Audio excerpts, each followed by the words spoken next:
Ahora Babylon Real. En esta ocasión traigo a los gangsters más gangsters de la zona. Y vengo con la familia gang. ¿Cómo dice? Llaman a Red. Traigo el mensaje puro y crudo para el momento. No palabras vanas que rompen los sentimientos. Lucharé y derribaré los muros del lamento. Pídeme pues te daré los sueños que están muertos. Nunca el demonio dio mensajes de amor, pero tampoco los dio el ángel que nos abandona. Quizás miremos diferente el reloj, pero tu cielo es el infierno donde el amor murió. Political violence, criminal silence, physical redemption hasta cacacar el baile. Typical style, musical fraile. Mucha es la promesa en la que se han llevado el aire. Love, love, love, siente verdad como no en mi corazón. No more, no more, no more. It's a reggae cypher, feed the world. What time is it? Es de reventar el beat. Throw the tangle in the street. Reggae music on the hit. Romperemos las barreras que crearon para ti, pues llegaron los señores y la paz de nuevo aquí. What time is it? Es de reventar el beat. Throw the tangle in the street. Reggae music on the hit. Romperemos las barreras que crearon para ti, pues llegaron los señores y la paz de nuevo aquí. Fue que me brotaron alas y ganas de volar. En las buenas mi terreno lleno, en las malas solar. Un muro que decorar, mis hermanos me sirven de guía, mi estrella polar. Guarda los hilos, me duele hasta respirar. Solo quiero ver verdad. Sigo buscándome lejos de lo que piensas. Más fácil de lo que crees, el esfuerzo trae recompensas. Vale la experiencia si es intensa. No tires de la cuerda si está tensa. Miraban al ocaso con tristeza. Las estrellas devolvían con grandeza su mirar. Nos vimos floreciendo en la maleza. La belleza de las piezas y comienzan a encajar. Es de reventar el beat. Throw the tangle in the street. Reggae music on the hit. Romperemos las barreras que crearon para ti, pues llegaron los señores y la paz de nuevo aquí. What time is it? Es de reventar el beat. Throw the tangle in the street. Reggae music on the hit. Romperemos las barreras que crearon para ti, pues llegaron los señores y la paz de nuevo aquí. 51, 52, con un micro de bambú, más vueltas que Passepartout. Me siento en la old school. It's magnetic kung fu, it's a reggae magnatur. Por las almas sonrientes que acompañan a Zazú. En bambalinas y balú, son rimas de menú, no salidas de velour, pero cálida y del sur. Homie, always lonely, but I feeling like a gangsta. 52, 53, a mí sí me ves venir, por eso me llaman King, ese fue mi devenir. De marchar o seguir, nunca tuve que elegir, la music me eligió a mí, no tengo nada más que decir. Saifa, Puniga, Loba, Grimble, Fire, Killerman, Smoker, Chusta, feel like a Rasta, Child Metal, Kimanes, original a reggae Saifa again. Interna en la villa del pingüino, donde los calen en la antena y los que se encuentran dormidos zarandean tus emociones cual barril de vino, cosas feas quizás en tus ideas, pero aquí no, yo no atino, disparo sin mirar a todo aquel vampiro que bien te quiera hincarme, bro. Si lo digo, no es para pensar, sino para aclarar lo que de siempre estás pensando. Acaba el tan magnífico, imposible de torcer metal, so start my friend, yeah. Reggae warriors again, making connection after connection, my new world, reaching the freedom from them, me more. Nanny boy represent this game. What time is it? Es de reventar el beat. hit. Romperemos las barreras que crearon para ti, pues llegaron los señores y la paz de nuevo aquí. What time is it? El de reventar el beat. Flow the jungle in the street. Reggae music and the hit. Romperemos las barreras que crearon para ti, pues llegaron los señores y la paz de nuevo falta aquí. presentación si existe nivel. Sobreviviendo en Babilonia escribí al papel mis problemas cuando al final pude entender que para ser feliz solo tienes que querer, que solamente hay una vida y es para vivir. Busca siempre una alternativa para seguir. No dejes nunca que te digan que no es así, y prende un poco de sativa para estar chill. Ey, superando ansiedades con el humo de cancha. Manchas de un pasado trágico en la cancha. Seguimos siendo fuertes, su mierda no me engancha. Mientras otros esperando a que lleguen en lancha. No matter where you come, no matter where you come from. Solo importa que prestes atención a este sound. Desde the original, Killer Man al mando. Oh, na, na, na. Mira, soy un warrior, sonido legendario. Disfruto cada segundo cuando me subo al escenario. Tengo fuego en los labios, sigo cual mercenario. Pasos de gigante y cora revolucionario. Siento que es necesario, suena el reggae en los barrios, para que cale el mensaje y para salvar a los más sabios. Entre mi imaginario, que mocheques bancarios. Si vienes con la mala vibra, mejor bro, cambia tu itinerario. Ya, ya, ya, ya, ya. Cuando ruge el león suena la música real. Venimos con el ya, ya, ya, ya, ya. Sonido de guión es el sonido original.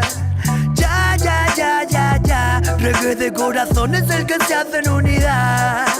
Ya, ya, ya, ya, ya, ya, ya, ya. What time is it? De reventar el beat. Flow the jungle in the street. Reggae music and the hit. Romperemos las barreras que crearon para ti, pues llegaron los señores y la paz de nuevo aquí. What time is it? El de reventar el beat. Flow the jungle in the street. Reggae music and the hit. Romperemos las barreras que crearon para ti, pues llegaron los señores y la paz de nuevo aquí.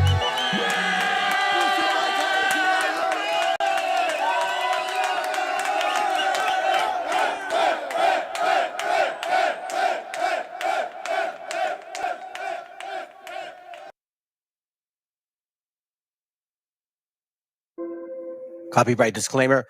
This content does not belong to Bible Chronicles or claim this intellectual property. The content provided today has and always will belong to the content owner. Bible Chronicles does not have any affiliation with the owner of this property. As mentioned, Bible Chronicles does not intend to make use of any material for the purpose of harvesting gain. However, Title 17 of United States copyright law states material in use can only be done when it's for theological or general educational purposes, and thus Bible Chronicles believes that this principal material falls under fair use, which honors protection under Section 107 of the same U.S. copyright law. Isaiah chapter 58 and verse 1. Cry aloud, spare not, lift up thy voice like a trumpet, and show my people their transgressions, and the house of Jacob their sins.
Y va de nuevo mi tono. Mexicano bandido, todo el barrio prendido, siempre ando bien cuido, siempre poniendo ruido.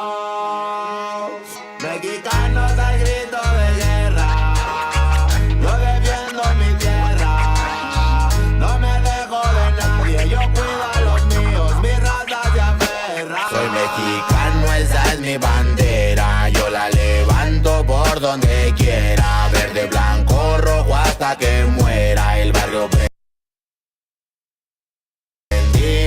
ya quemo afuera. Soy mexicano, esa es mi bandera. Yo la levanto por donde quiera. Verde, blanco, rojo hasta que muera. El barrio prendido ya quemo afuera. Me voy tendido, me voy empinando mi bote. Un poco mareado por la bebida y el borlote. Me tiene hasta la riata la gente con su mitote. Pero me despreocupo, me pelan todo el garrote. Me para la chota, ya es por mi apariencia. Que hay tantos delitos, que hay tanta demencia. Yo no cargo nada, no más mi presencia. Pinche puerco joto, atente a las consecuencias. Si nos topa el poli en breve nos para en la calle. No puede salir uno conmigo porque ya hay detalle. No quiere que conteste, quiere que yo solo calle. Quiere mi dinero pero que chinga su madre. A la dica este sistema nos quieren ver abajo. Pero tumbar gente, quien les dijo que es trabajo. Puro chingar al indio, váyanse mucho al carajo. Loco no me rajo, lo bueno porque se armó la alianza más pesada del país.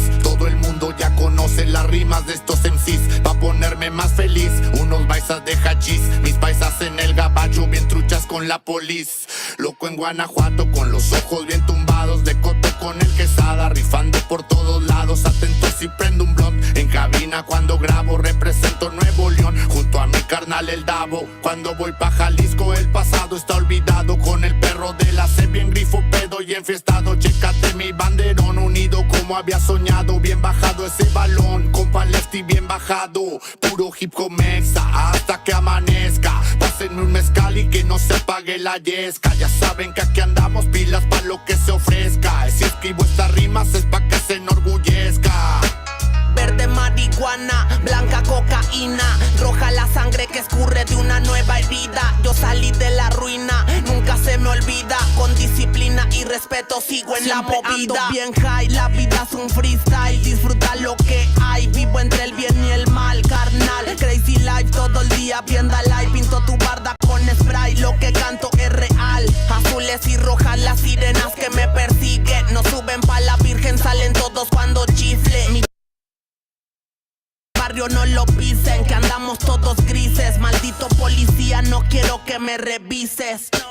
Prende la mota en canala o en hitter. Ando con mi flota y el dealer. Tenemos lo que se te ofrezca, tú nada más pide. Me dijo mi madre que de la envidia me cuide. Soy mexicano, esa es mi bandera. Yo la levanto por donde quiera. Verde, blanco, rojo hasta que muera. El barrio prendido ya quemo afuera. Soy mexicano, esa es mi bandera. Yo la levanto por donde quiera. Verde, blanco, rojo hasta que muera. El barrio prendido ya quemo afuera. Ya, ábranse, cabrones, llegó el mexicano partiendo sin necesidad de palanca. Todos jugamos en la misma liga, yo soy titular, tú ves desde la banca. Disfruto cada cosa que me pasa, colaboro y mi carrera se levanta. El mismo cabrón que antes no tenía nada se la pasa viajando y dice que canta. Por eso me caga enfermarme de la garganta. Pero aguanta, traigo mata natural y humo de planta. 2, 3 cabrones dando lata y yo haciendo más plata. De esto la vida se trata y pa' que sepas no es barata. MC Davo los desbarata con cada escalón que sube. Yo tuve la suerte de hacerme fama en YouTube. Hay 2, 3 raperos de antaño que me bajé de su nube. Los mandé pa' su casa y de premio hasta les pagué el Uber. Si alguien me tira es porque sabe bien que domino el negocio y quiere de mi parte. No quiero darlas de grande, pero si me tiras la neta me toca humillarte. Soy capitán, llevo el estandarte. Somos muy pocos los que hacemos arte. Este flow si es de Marte, tú dale like y comparte. México lindo y bandido, diario a Diosito le pido que me cuide a la familia si un día el cora ya no late. Estoy bendecido porque me cuidan los míos. Orgullosamente me exatamos locos de remate. Jaque mate, no hable de volar si viene gateando. La cosa por la frontera se pone violenta, no importa el rango. Toda la raza jalándole duro, si hay algo seguro es la muerte endondeando. El sudor y la sangre en la frente, los de alzada controlando. Se roban la atención, ya saben quiénes son. Vatos locos con sazón como el de un corridón. No quiera tomarme el velo si ando todo pelón. Levantando la bandera, viva México cabrón. Es el perrito de la C. La bandera con un águila, Simón, mi tierra es esta. Me vale si mi piel o si mi acento les molesta. Acá jalan horas extras, nunca duermen la siesta. Están los que van pa'l jale y los que la viven de fiesta. Otros que en el pintón se tatúan de corazón. 3 colores en el pecho, morirían por su nación. Aunque su puto gobierno los puso en la situación de no terminar la escuela y terminar en la prisión. ¡Viva México, ladrones! ¿Qué hubo, les presidente? Ya saben que por mí policías chinguen a 20. Y hay Chiapas hasta Chihuahua. Wow, wow, wow, GPO, GPUcas. Buenas Montegreen, Aguas, Tijuas y San Lucas. San Luis Potoyes, Mataulipas, La Puebluca. Dime si o no loco, acá tienen lo que buscas. Soy mexicano, esa es mi bandera. Yo la levanto por donde quiera. Verde, blanco, rojo hasta que muera. El barrio prendido ya quemó afuera. Soy mexicano, esa es mi bandera. Yo la levanto por donde quiera. Verde, blanco, rojo hasta que muera. El barrio prendido ya quemó afuera. Puro hip hop mexa, perros, 2023. Ey yo, ey yo. Somos la santa carnal. Ey, Los machidones de la plaza. Oye, DJ Dundeque en los scratches. Desde alzada, mi perro. No saben quién soy o sí. Oye.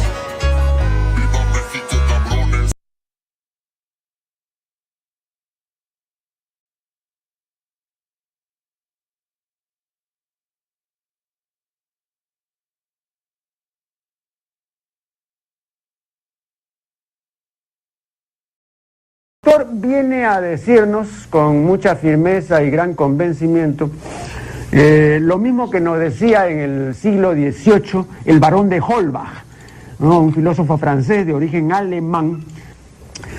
Si nos remontamos al comienzo, entonces hallaremos que la ignorancia y el temor crearon a los dioses. La fantasía, el entusiasmo o el engaño los adornaron o desfiguraron.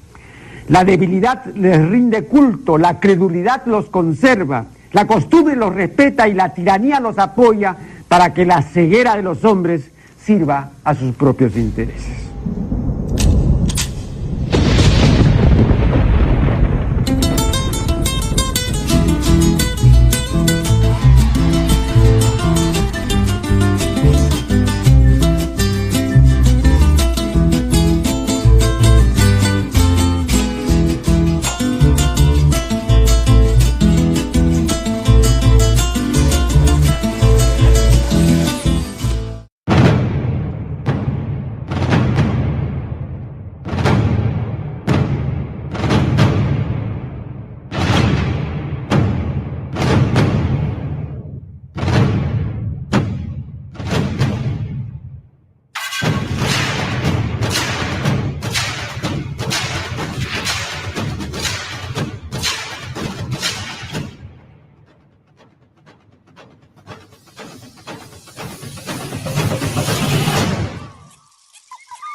Ready.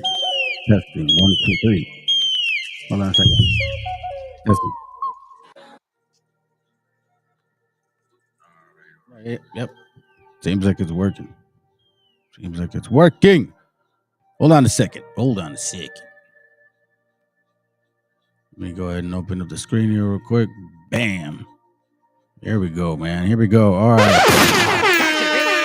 right, man. So you guys have a good evening, by the way. And have a good evening. Bye. I'm just kidding.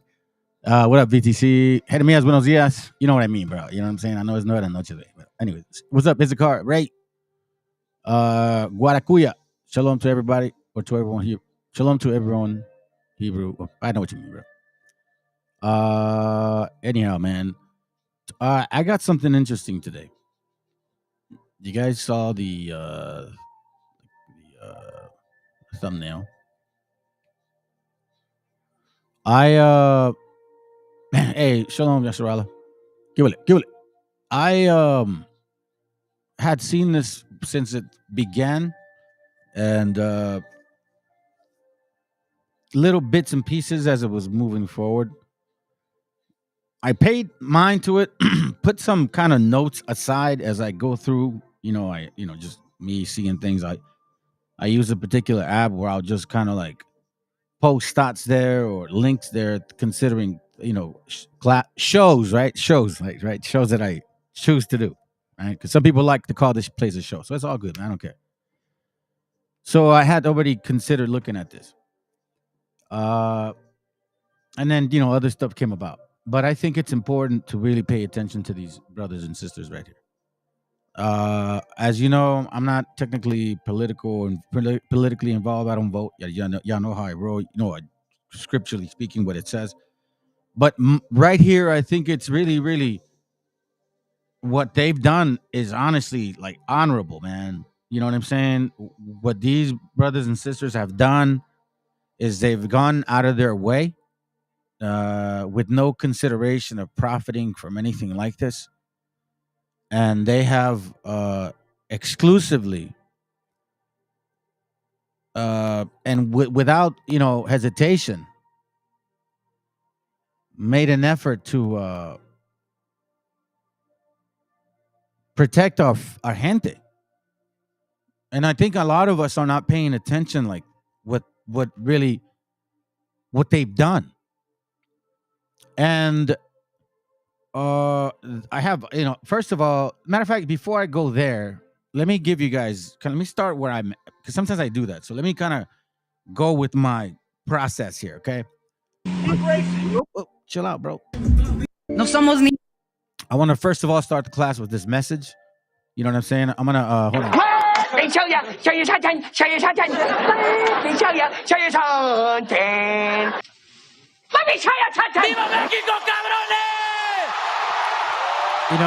When I say those things, it's not for anything other than empowering your spirit. You need to be very privileged to like know that you are, like, you know what I'm saying, like indigenous in a sense. I don't know how else to put it, family. You just know. And to be given that opportunity now more than ever, it's pretty amazing, because you never thought of it like, I never thought myself to be anything like closely related to anything even that mattered in the Bible. I thought we were just like a Gentile and shit. But lo and behold, man, clarity is like really, really manifesting itself. So here, let's listen to the sister, man. I think she has a powerful message. Okay, let's go. Ni indios ni indígenas, porque fueron palabras, invención de los españoles, con las que unificaron cientos de culturas que existían en este territorio mucho antes que ellos. Pero sí somos Buinza, gente nube, porque así nos autonombramos, porque así nos autodenominamos. Pero nadie nunca nos escuchó, nadie nunca nos consultó. Después de todo, ¿a quién no le gusta ser llamado por su propio nombre? Sachila, Sajil, en mi lengua Dizá, o Teochapotlán también, como lo denominaron los mexicas, es una comunidad que se encuentra en los valles centrales. Su historia tiene más de 3.500 años. Sin embargo, en el año 900 de nuestra era, Sachila se convirtió en Coquitao. ¿Qué significa? Se convirtió en un poderío, el poderío más importante para nuestra cultura. Se convirtió en el centro de los zapotecas, político, cultural y astronómico. Nuestro último tijacoquio gobernante fue Guxichicuesa, mejor conocido como Cosijoesa, quien a través de alianzas políticas contrajo nupcias con Coyolicalcin, la hija del Tlatoani Huitzol. Y sí, Donají orgullosamente es de mi pueblo. No somos ni indios ni indígenas. That's powerful. I like that it's enough about the being renamed, or named and named again and again. So I think appreciate you who I cannot, man, bro. My apologies. I just had a lot of messages sent to me today. Anyhow, appreciate you, bro. All right, so here's apparently this is the update. I don't know. I tried to find some article that relates to this. I did find some information, but my concern isn't what is going on right now. I'm gonna show you guys some history about some of these people involved. You remember, scripturally speaking, you have to look. What's that script here? Well, okay, I'll bring it out, I guess, right now. Let me just say this real quick. Hold up. Because I think it's important, to really look at the entire picture, a lot of times we go by the moment, the thought, oh my God. No. Well, let's consider this. Let's consider all things. Sirach 11:7 says, blame not before thou has examined the truth. Understand first and then rebuke.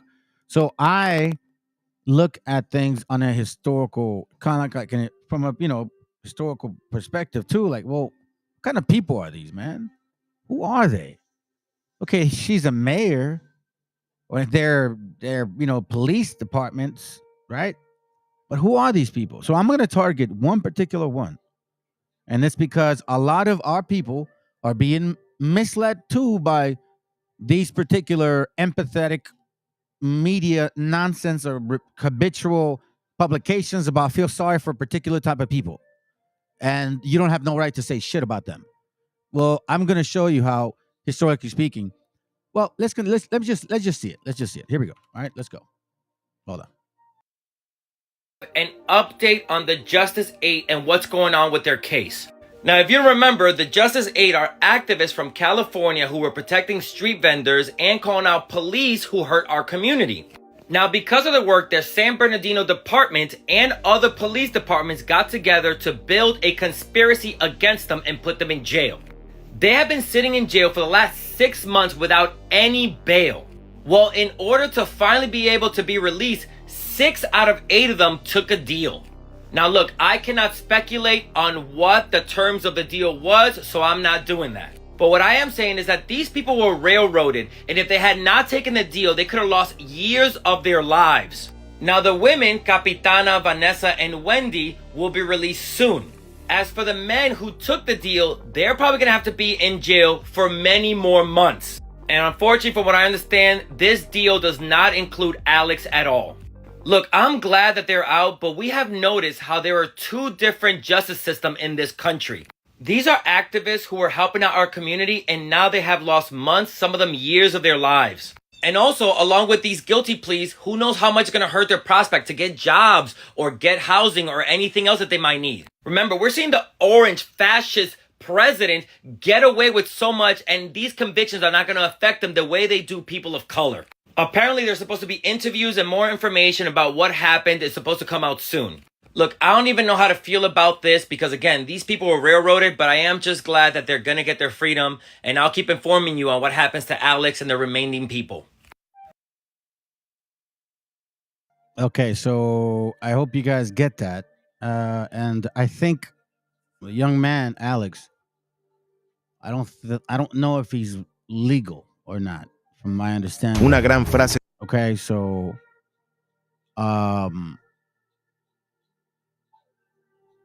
again, I'm going to show you some articles and give you an idea of the people that are involved and what kind of history is behind them. What have they done in the past? How have they dealt with people around them? Because a lot of times, people's actions, you look back at who they are and what kind of people, what kind of social skills do they have, and what kind of social skills do they lack. A lot of times, social skills reflects decision making.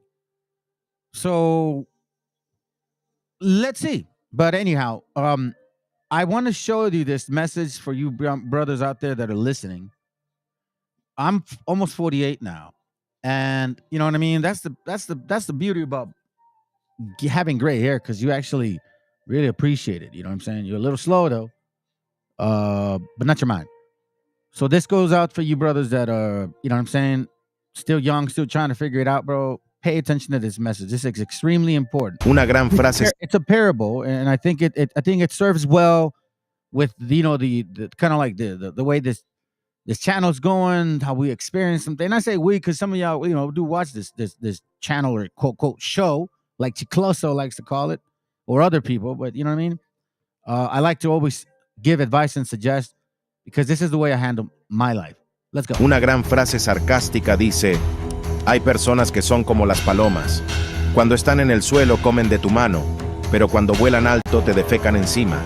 Por eso, la gran moraleja es que a veces metemos las manos en el fuego por personas que solo querían ver cómo nos quemábamos. ¿A ti te ha pasado? Now this actually, you know what? This goes too for what we're seeing right now. Remember, they've demanded empathy from us. Yeah, brother, black and brown, Doc. Because we always knew that gringos didn't had nothing to do with us. You know what I'm saying? I know that. So this is how important these brothers here and sisters are in regards to what they've actually done and accomplished. And look, I'll be very frank with you. I don't expect many people to watch this actual class here, whatever you want to call it. And again, like I've told people before, man, this ain't an entertainment channel, bro. I'm here to show you guys information that actually makes sense that you guys may be able to use. And maybe it'll open your eyes and you can start seeing your brethren in a different light because they struggle as well. Look at this. Like I Googled, you know what I'm saying? Look at all this. And I made sure to just hit the historical part of it. Look at that. Several examples, right? So like check that. Let's touch with let's start with this one first. So again, why am I bringing attention to this? Because family, I'm gonna tell you something, man. What these guys are doing, what they did. So I asked ChatGPT to build. Bro, stop. What they done is that's very This honorable. is why I. Very honorable. Because nobody told him to do it. The gentleman, I believe he was the initiator of all of this, and he began because he got tired of seeing this crap. Let's go. Oh. Sorry about that. Separate incidents caught on video. On February 16th, a hot dog vendor was brutally attacked by a customer outside the SAP Center. 2 days later, not far from the San Jose airport, another food vendor was beaten with a baseball bat. Betty Yu met up with the victims who attended today's street vendor buyout. Well, today was the day that we brought the vendors that these men attacked together for a community buyout to let them know that. See, that's him right there, okay? The gentleman in the center with the patch in the white. You understand? Nobody told him to do this. He decided to do this. He saw it and he said, I don't like this. I'm going to help. I don't care if I'm not legal. I'm going to help. Some of us get criticized for not doing certain things that they've done. Well, it's funny because those same people haven't done any of this right here. You know what I'm saying? So we can always point fingers at each other, what we all lack, but there's always something to be done in some way, shape, or form. Even the people going there to buy food is supporting. Put your brick in this game. Let's go. That they are not alone. People from near and far showed their love Sunday for two San Jose street vendors who were attacked separately in 2 days. Video shows Kenny Ho, the owner of Intex Auto Parts, attacking Carlos Sanchez. You hear that? The owner of Intex Auto Parts. I think they show his actual store. With a baseball bat. He even threatened him with a can of lighter fluid. He was arrested on charges of assault and attempted carjacking. Saul Roconco said he was punched and kicked by a customer after he demanded a free hot dog. This attacker has yet to be identified. Shout out to Armando's Bar and Restaurant who came out and personally donated a good amount to these vendors. What a blessing it was today. Alex Enamorado, a street vendor activist from LA, helped organize this community buyout at the same location Carlos was recently attacked. Street vendors do not have time off. They don't have any paid leave or days off. So the importance of a community buyout, it's for them to take some time off if they want to, because they just went through something traumatic. Saul, seen on the left, and Carlos on the right, were both at the buyout where hundreds showed up. Carlos, he sold out in the first 6 minutes. People were already lined up since 12. So by 1:06 p.m., he had completely sold out. So they had to come in and bring him different batches. He was almost at tears. Yeah, he just kept saying thank you over and over and over, that he's very grateful. The owner of Venue Yoga Studio In Millbrae, Layla Kirsch helped sponsor the buyout after seeing the news. She was inspired after seeing Alex's work on Instagram. We actually end up donating more just because it just kept on going. So you see that he is, you know what I'm saying? Oh man, don't tell me I lost it. I know what I'm gonna do. Hold on, let me see if I can do this. Let me talk as I'm scrolling through. I don't want to keep scrolling back down, so let me just get to this point. And by the way, another brother made a video about them. Actually, that's what triggered it. I think it was a VTC. You posted a video of a brother that I think he's the one that does those glasses that you mentioned, I believe. And he was mentioning how, you know what's so funny? I keep noticing nobody's really saying much about this brother right here, and I guess is it because maybe, you know, he ain't necessarily raza, you know what I'm saying? What we consider raza, because I think he's from Guatemala. And that made me think, man. It made me think about that for a moment. I'm like, that is a very good point. That is a very, very, very good point, because I mean, is that part of it? So us as quote raza, we gotta really reflect on this, because I see the brother right there backing up our people. Most of them are raza, so to speak, right? Quote unquote raza. I mean, we all are, but you know what I mean? Society, how they supposedly labeled us. Let's continue. Now attend fists fly and tempers flare. A taco vendor is attacked when a customer refuses to pay for her food and throws punches instead. That woman repeatedly punched the vendor in the head and vandalized the stand after being asked to pay for her food. The brazen assault is captured on cell phone video tonight. The vendor is hoping that someone can help identify this woman. KTLA's Chris Wolfe is live in South LA with the details. A woman explodes in South LA Sunday. Smashing a sidewalk taco stand and beating a female employee.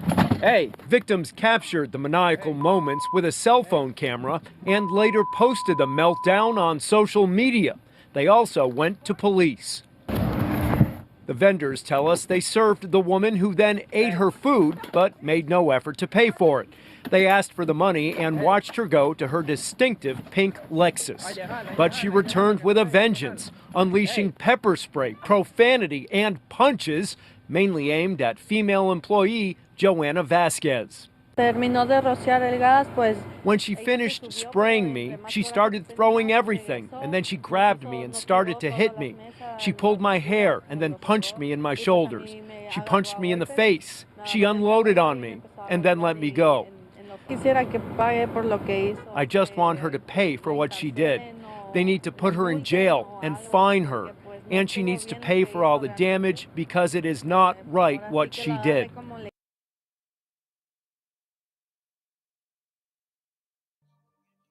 As you can see, would you like somebody, your mom, let's say your mom's out there selling tamales? You know what I mean? Would you like your mom to go through that shit? I mean, when is it going to be? Where's Black Lives Matter? I thought all lives matter. You know what I'm saying? Or is it just blackity black lives matter? Another straight. Or is that going to be too racist for y'all? I mean, you're quick to call out white folks against how evil and wicked they are, but consistently speaking, I'm sorry, fuck. What's the word I'm looking for? Sincerely speaking, I guess the people that are attacking the vendors the most are black, negros, and negras. What you want me to tell you? And see, again, this is a very sensitive topic for a lot of people. I know it is, because look at the view, and I don't mind. It's okay, but it's like, y'all are just a bunch of fucking respecter of people, man. Because it's so sad that you have your dumbasses up in everybody else's nutsack, believing this damn stove 12 tribe chalk crap, thinking that you came out of them. Like your dad, if your dad knew, if your dad heard you Yes, Dad, you used to be black. Y'all are dumb. And this is why this is continuing to happen. Because our creator is basically saying, y'all are stupid. You don't deserve. You don't deserve it. It continue to go ahead and brown nose the other nations, foreigners from afar, consistently showing their evil, wicked ass spirit. But no, you guys want to be friends. And you don't want to speak up for nobody else. It's like, hey, well, that's your problem. No, these are your people. Woman caught on camera destroying a street food vendor's Oakland stand. The woman is seen flipping over tables, throwing spoons at workers, and trashing a grill on the night of January 26th. I couldn't believe it, that this was happening to me. Seeing how they were throwing everything was sad. Humberto Villa shared this video with Cron 4 News. His business, El Asadero Poblano, has dealt with violence from this woman before. This is the second time she has come to assault us, and police have not done anything about it. Biblically speaking, I told you guys how Canaan's going to move. Canaan, a seditious nation of people. Seditious nation mean rebellious, causing havoc, not having any type of self-control. Those are facts. What you want me to tell you? Lie about it? If I could sit here and show you how many videos I was actually trying to avoid from showing, because when you consistently see this type of attitude, I'm sorry to tell you, but this is another nation of people that has nothing to do with us. Because I'm going to tell you this right now.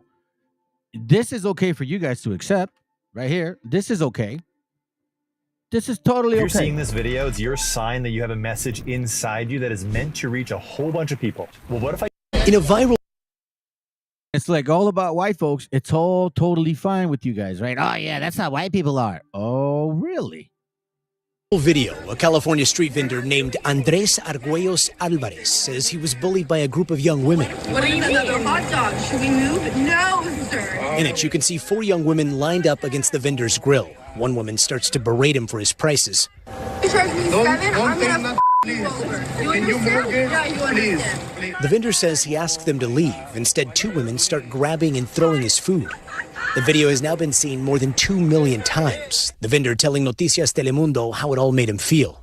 Me agarraron el bacon con la mano, todos mis vegetales, todo lo que ocupo. Ellas se dieron cuenta pues que yo era mexicano, que yo no hablaba muy bien inglés y pensaron, a él podemos atacarlo. The student who recorded the video explained on TikTok that she did not know the women involved. I'd much rather just show the world how these girls go out in public and act than get myself involved. Also, I mean, for everyone saying that we should have said something, we did. After this video, we did say something. The hot dog vendor is also the sweetest man. The vendor did nothing to provoke this. It was just a girl's... But, you know, here's the funny part, that for you guys that are, you know, on the side, in the closet, being in love with some of these damn heathen nations and shit, you guys are, oh, no, yeah, that's how white people are. No. I'm going to show you something that it completely involves several people. Several people. All right, so check this out. Going back to Justice 8. This is why I wanted to give you guys at least some kind of history here. Get it out of the way. Okay, look. So this is dated January 16, 2024. All right. Legal street vending. And here's the gentleman right here. And this is from La Cartita News. It says, one of the more puzzling issues behind the incarceration of Justice 8 is the lack of coherence. I'm going to explain what that word means. You have to know in case you don't. Hey, listen, in this place here, there's no such thing as I'm embarrassed. No, and I know what it means, but I know a lot of you guys don't. And a lot of people don't like to ask questions. So I'm going to read it for you. The quality or state of coherence, such as systematic or logical connection, cohesive, kind of like a glue, right? So the lack of cohesion, meaning the lack of, for example, if I have the same story as you have the same story, the other guy has the same story, we have the same story, cohesively speaking, yeah, we're cohesive. But here is lacking that connection between their story or their so-called, what would I call that word? Criminal conviction. Their accusations, I'm sorry. So it says in the accusations from the San Bernardino-based prosecutor. Now, I've heard a lot of shit, nasty-ass stories about San Bernardino County Police. Just going to call it for what it is. You guys fucking suck, dude. Excuse my French. We're not really bringing Bible today. I want to bring a point today so you can understand that when you look at your gente out there and they're busting your ass, selling tacos, help them out. Buy from them. Buy locally. Go to Raza. Go to stores where Raza is working. I'm going to show you something. We don't need these people. I'm going to tell you that right now. You guys want segregation? By all means, please do, because I already practice it at home anyways. You know what I'm saying? I'm trying to make sure that my family sticks with our people, make sure that we take care of our gente. We don't need their economy. And that's the problem with our gente, that you guys think that you need to brown nose some of these people here. You see? For example, hurt feelings. This is not a channel where I'm going to, tickle your belly and make you laugh. No, I'm going to speak truth. And sorry, I'm going to say some shit that's going to bother you guys. Maybe that's the problem with some of you guys we mix with other nations so much that some of you guys have nieces and nephews that are the other nations. And when I say stuff about them, oh, it hurts your feelings. Well, then, hey, you know what? Then you're not about the scriptures. You're about emotion. You're about, oh, it doesn't make me feel good. No, it's all about this. Either you believe or you don't believe. I mean, for God's sakes, man. If not, then go watch Christianity. Celebrate Christmas, Thanksgiving, New Year's. Forget about all of this crap. If y'all ain't really walking that way, might as well go back to that. Go back to that life if you're not exercising it to the fullest of its ability. So let me continue. It says here, accusations from the San Bernardino-based prosecutor. What specifically does a San Bernardino-based prosecutor have to do with some controversial event in Pomona, California, a city within the Los Angeles County area? So this is where it gets really fishy. They're crossing counties. You know what I'm saying? They're counties dealing with each other here. San Bernardino County is not the same as LA County. Please understand that. Nicholas Rosberg made a statement earlier this year alluding to the fact, in my view, someone or some group must be overly eager to push back on Eden Alex Enamorado. That's the gentleman here. In Victorville, particularly large swaths of often violent and inebriated people can be seen through the cityscapes, which makes it tough for me to believe that a district attorney, Jason Wilkinson, who gets paid almost $200,000 a year, okay, could not prosecute a more local crime. So this guy went out of his way. He only makes $200,000. He went out of his way. However, political favors being exchanged in San Bernardino County are as much a part of the cultural as the McDonald Museum and Alberto's. You see this? Political favors.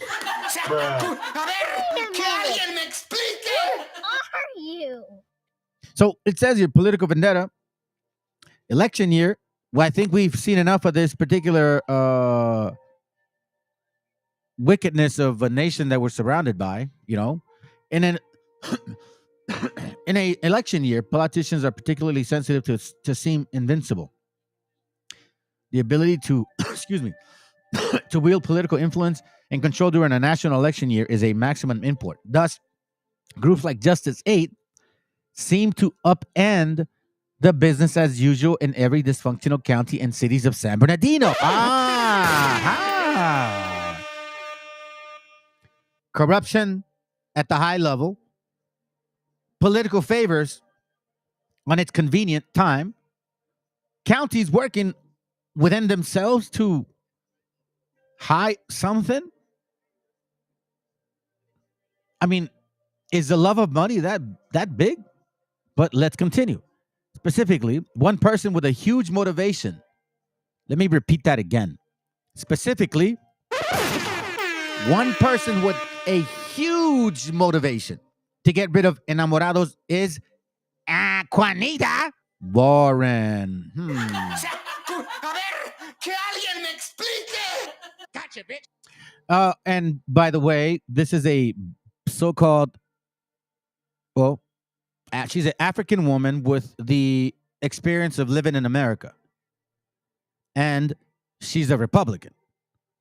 So right now, I think when you look at politics, whichever way you choose, right, Democratic or Republican, they both feel the way they feel towards the people here. Remember, their novela, black and white folks are always the ones voting the most. We're just a sideshow family. But even though we're a sideshow, we're one of the most powerful economic nations here in this land right here. Which is what I'm saying.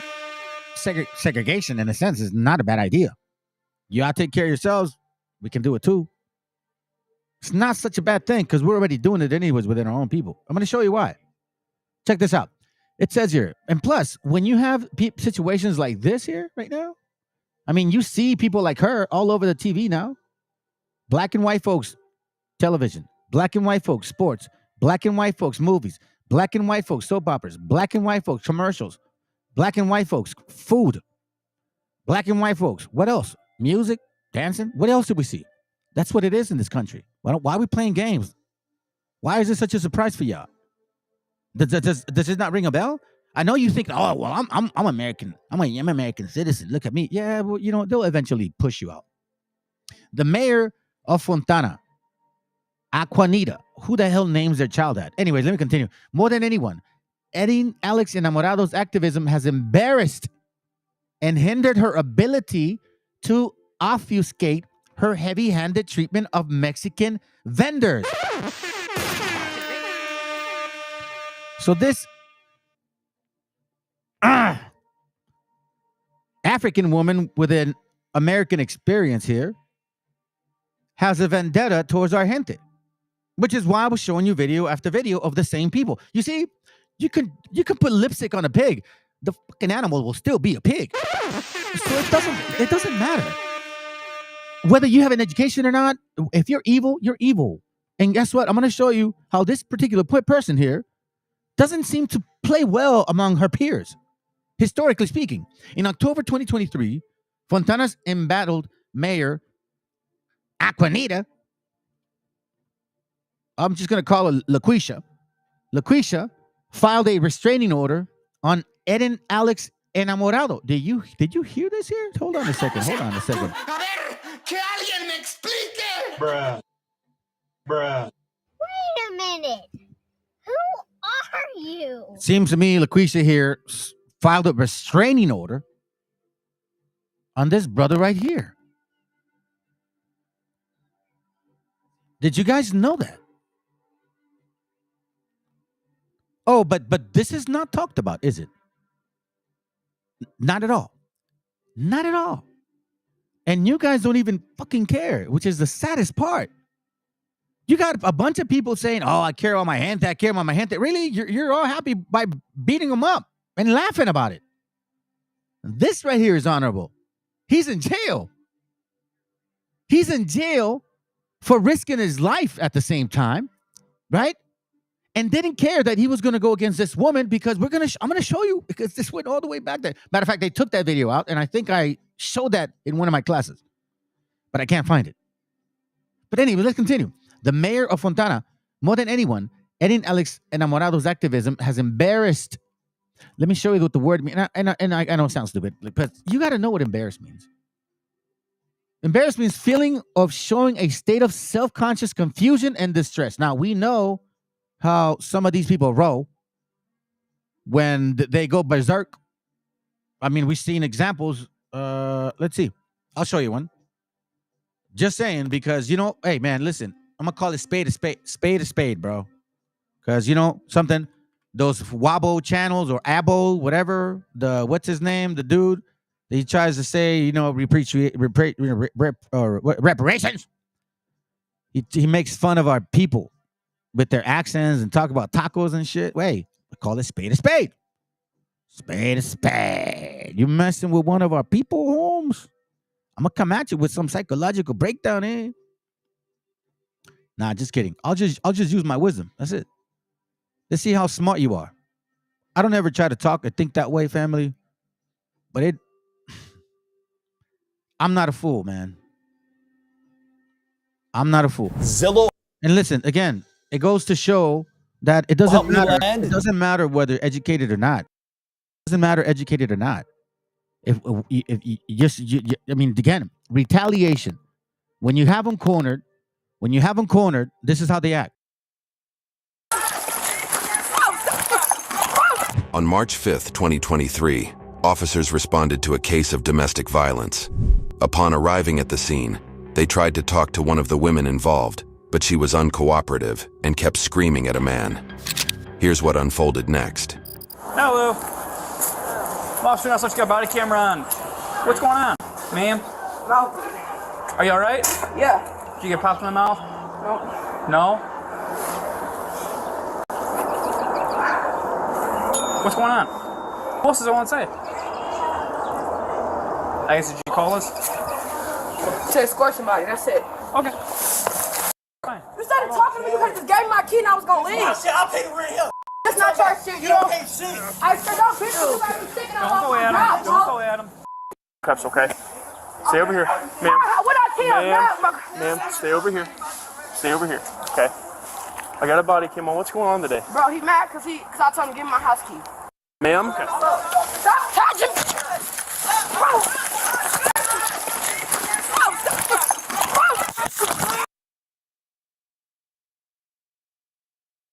That's all I needed to see. That's all I needed to see. So embarrassed again means what? When you are showing a state of confusion, distress, right? When you're cornered, when you can't get your way, you got embarrassed. Laquita, or LaQuisha, whatever, you got embarrassed. And it hindered your ability to obfuscate her heavy-handed treatment of Mexican vendors because you wanted people to just, whatever, F these beaners, spicks and wetbags, because that's really how you feel. And I'm going to show you that too, family. Don't get me wrong here. Don't misunderstand the fact that they you know what? Let me continue. I'm just going to continue. It says, thus, the recent historical records show that one person in San Bernardino County, hold on a second. It says here, on October 22, Fontana's embattled mayor, LaQuisha, filed a restraining order on Erin Enamorado. However, the restraining order was ultimately denied. Thus, the recent historical record shows that one person in San Bernardino County has already marshaled the public's resources to harass Erin Alex Enamorado.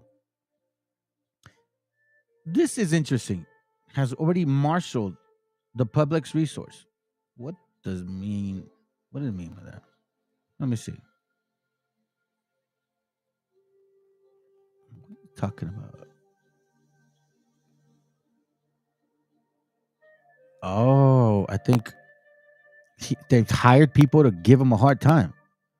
With this fairly obvious inter-county overreach between San Bernardino into LA, it seems like Warren has temporarily succeeded in pushing back against Enamorado's defense of street vendors.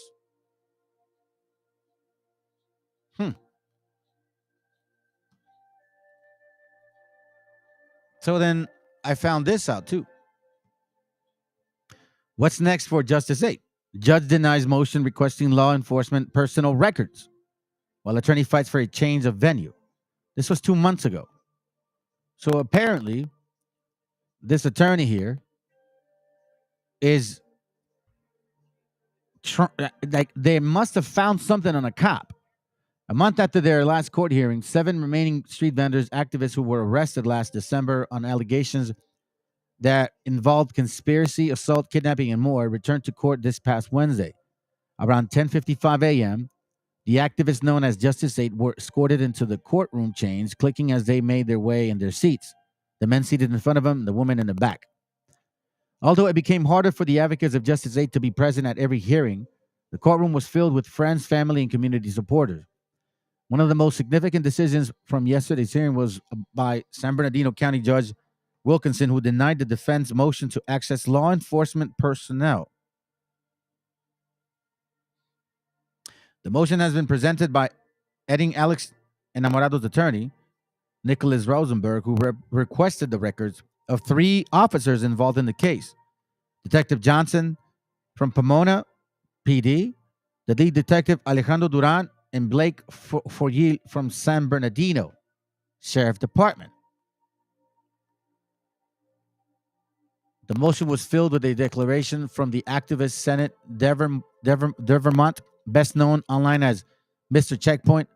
His declaration alleges that Detective Alejandro Duran and Travis Johnson used informants to gather information that would eventually lead to the arrest of the defendants.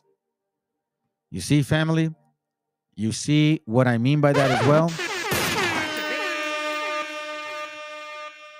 Remember the little video I told you guys, you young brothers, I said, be mindful. Be mindful. Like, como es la paloma? She'll eat in your hand. But when she's ready to fly, she'll shit on your head. Be mindful who you have around. Now, let's continue with this. As you can see, historically speaking, these guys do have some type of... I'll just touch on that later. That's not something that I want to kind of deviate from. Check this out. This is a lawsuit filed against San Bernardino County Jail deputy convicted in inmate beatings. This is from San Bernardino County, 2020. 2 deputies already convicted of criminal charges. 2 of them already convicted, allegedly punched and kicked Michael Flores. Are you guys seeing a common trend here, or is it just me? You know what I'm saying? What was that? Let me see. Why don't LaQuisha put some effort in going after the gang problem in her own community? Exactly, bro. Crime is horrible over there because they don't give a shit. Look, listen, from what I'm reading, I don't know. That's just me, my opinion. I don't know. But they're banking on these contracts of building and rebuilding. You'll see. I'm going to read something. But right now, it's all about these particular people involved. Historically here, San Bernardino has shown that you got a bunch of racist people that look like him. Obviously, when they see me, they're considering I'm a beaner. It says here, in his head, he kicked Michael Flores in his head, face, neck, and back at least 20 times. Yeah, only pussies will do that. Excuse my language. Only punks like him will do that. The federal lawsuit filed this week alleges 2 former rookie sheriff deputies. Rookie sheriff deputies. There's a scripture that says something about as the king, so is his people, something like that. Can't remember if it's a king or as a leader, so is his people. Check this out. Without provocation, brutally beat a former inmate and knocked him unconscious at a West Valley Detention Center in Rancho Cucamonga. It was the latest development in the inmate beating case of former San Bernardino County Sheriff Deputy Luke Van Ginkel and Arthur Michael Enriquez. You see? Not all skin folk.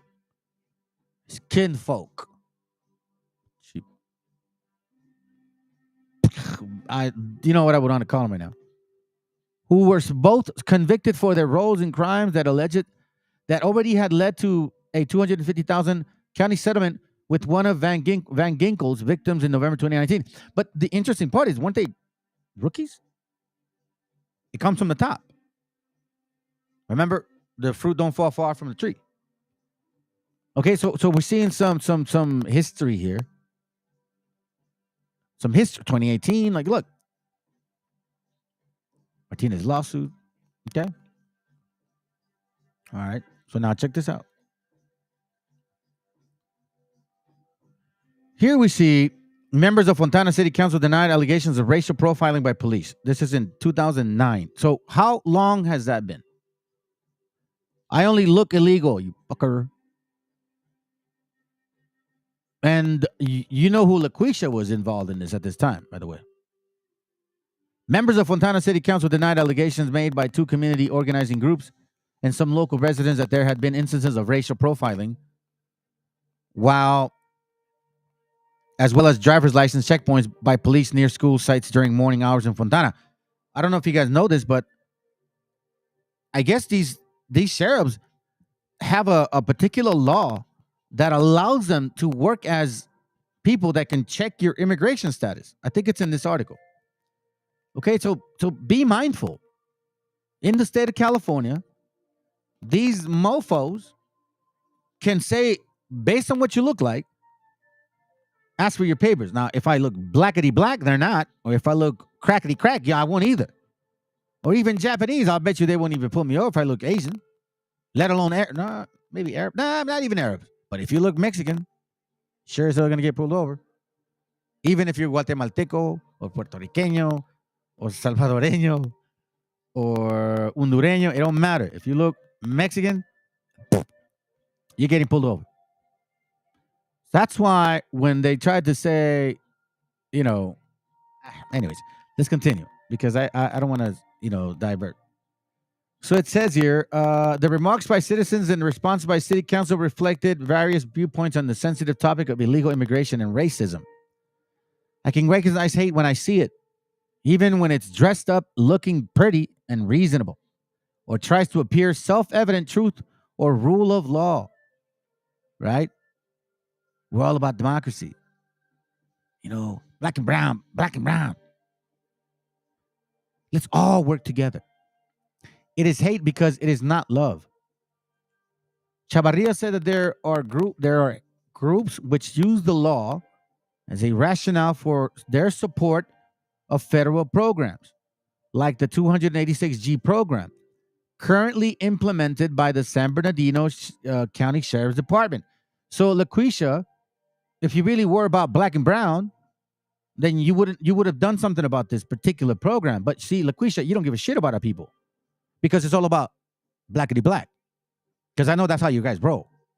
We already know about the black nobility. You can't fool me no more. Which allows officers to act as immigration agents. Really, family? Really? Even under your eyes, they're still pulling people over. Cops acting like immigration here in California. While others use it as a rationale for prejudice. Of course. You don't think?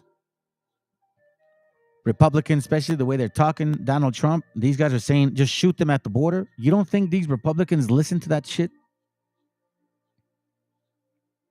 Oh, hey, look at that.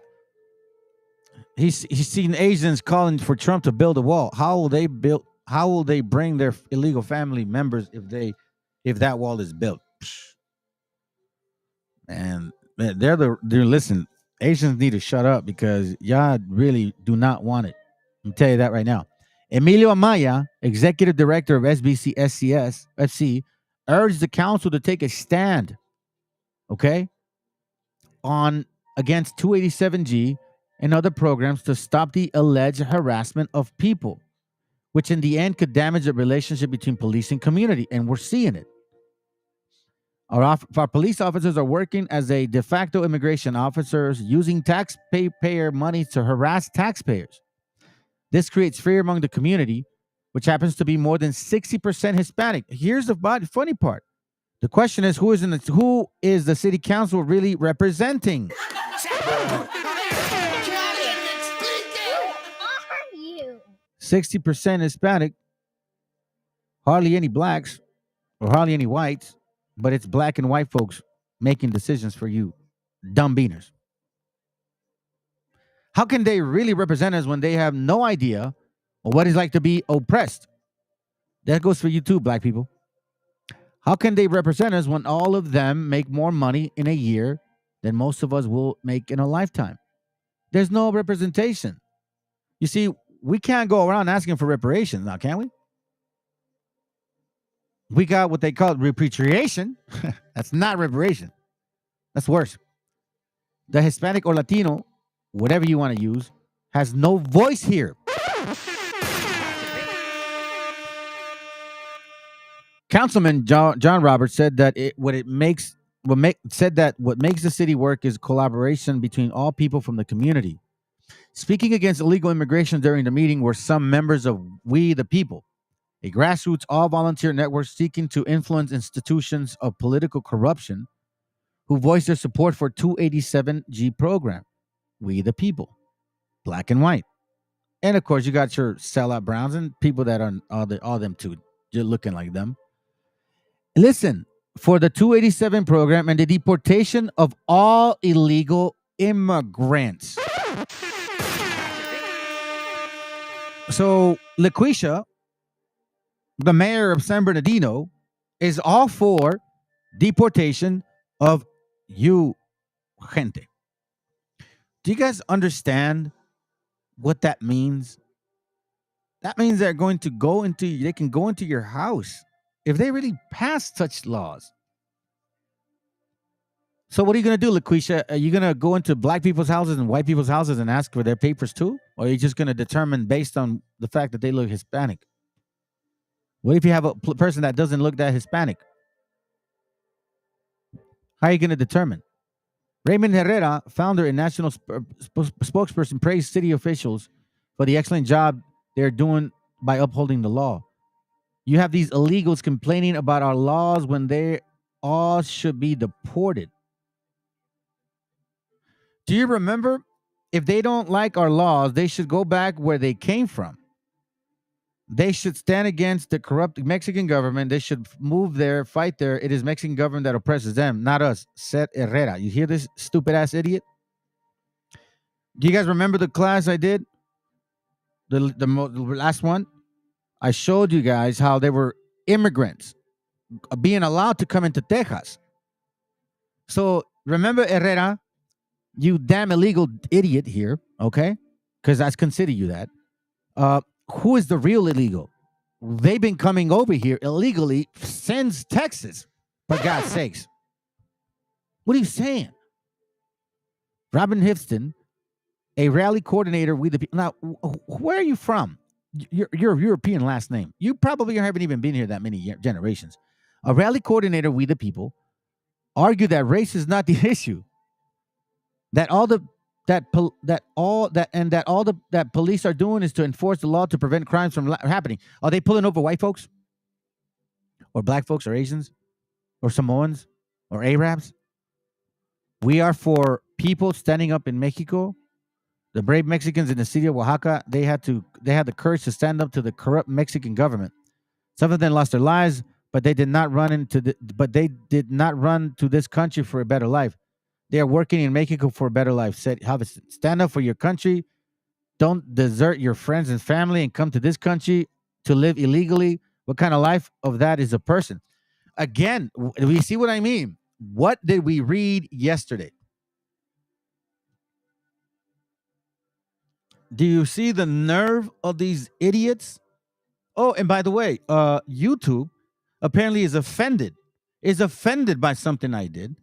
So now they're limiting me. They're limiting me in my uploading or whatever I can do. I don't know, man. Honestly, it blew my mind. It blew my mind.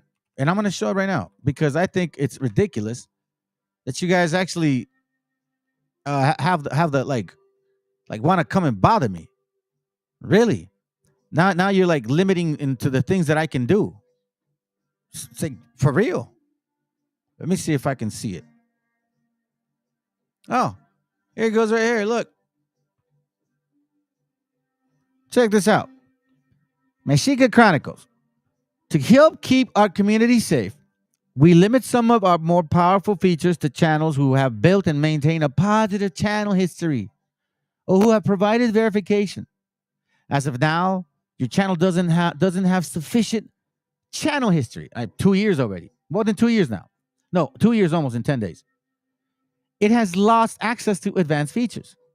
This may have happened because your channel did not follow our community guidelines.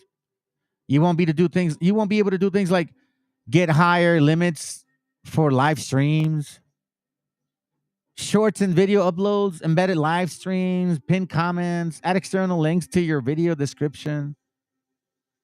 It says to restore access, you can build positive channel history by following the community. Hold on a second. ¿Sabes qué, güey? No, hold on. Let me see. Hold on. That's right. Hold on. No. Hold on.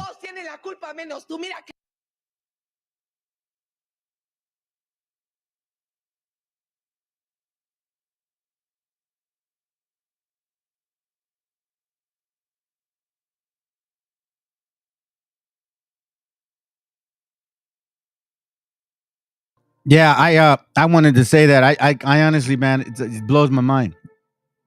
It blows my mind because you have people that are on YouTube that say these things. that say what I read comes out of their mouth, showing their face, calling people monkeys. Yes. And they got like massive amount of subscribers.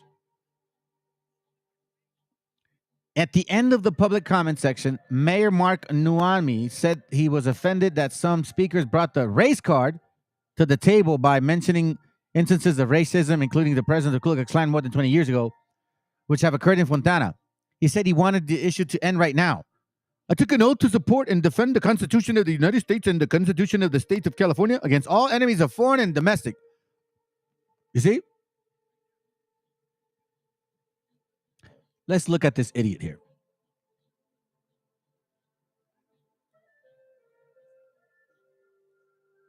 This piece of shit right here. This bald eagle right here. This pinche mierda, güey. Eres mierda, cabrón. He's offended.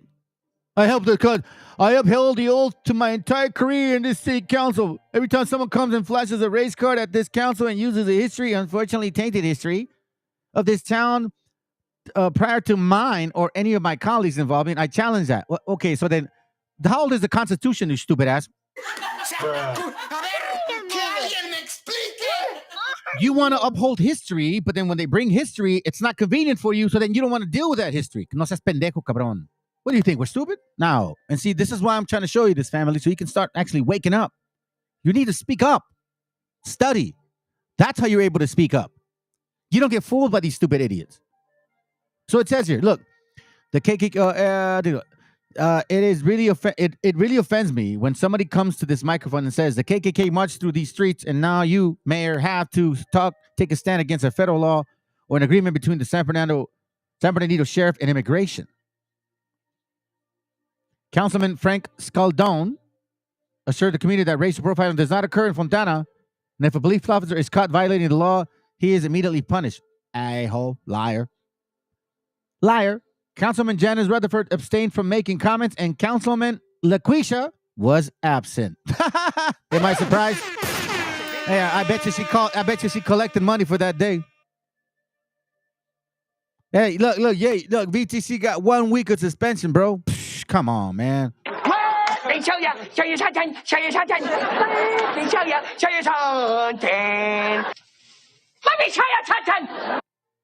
Crazy, bro. Crazy stuff. But hey, you know, wobbleisms, abo, whatever, abo, wobble, you know what I mean? Reparations. You got the twins calling each other Nick this, Nick that, da. That's okay. That is totally fine. Totally fine.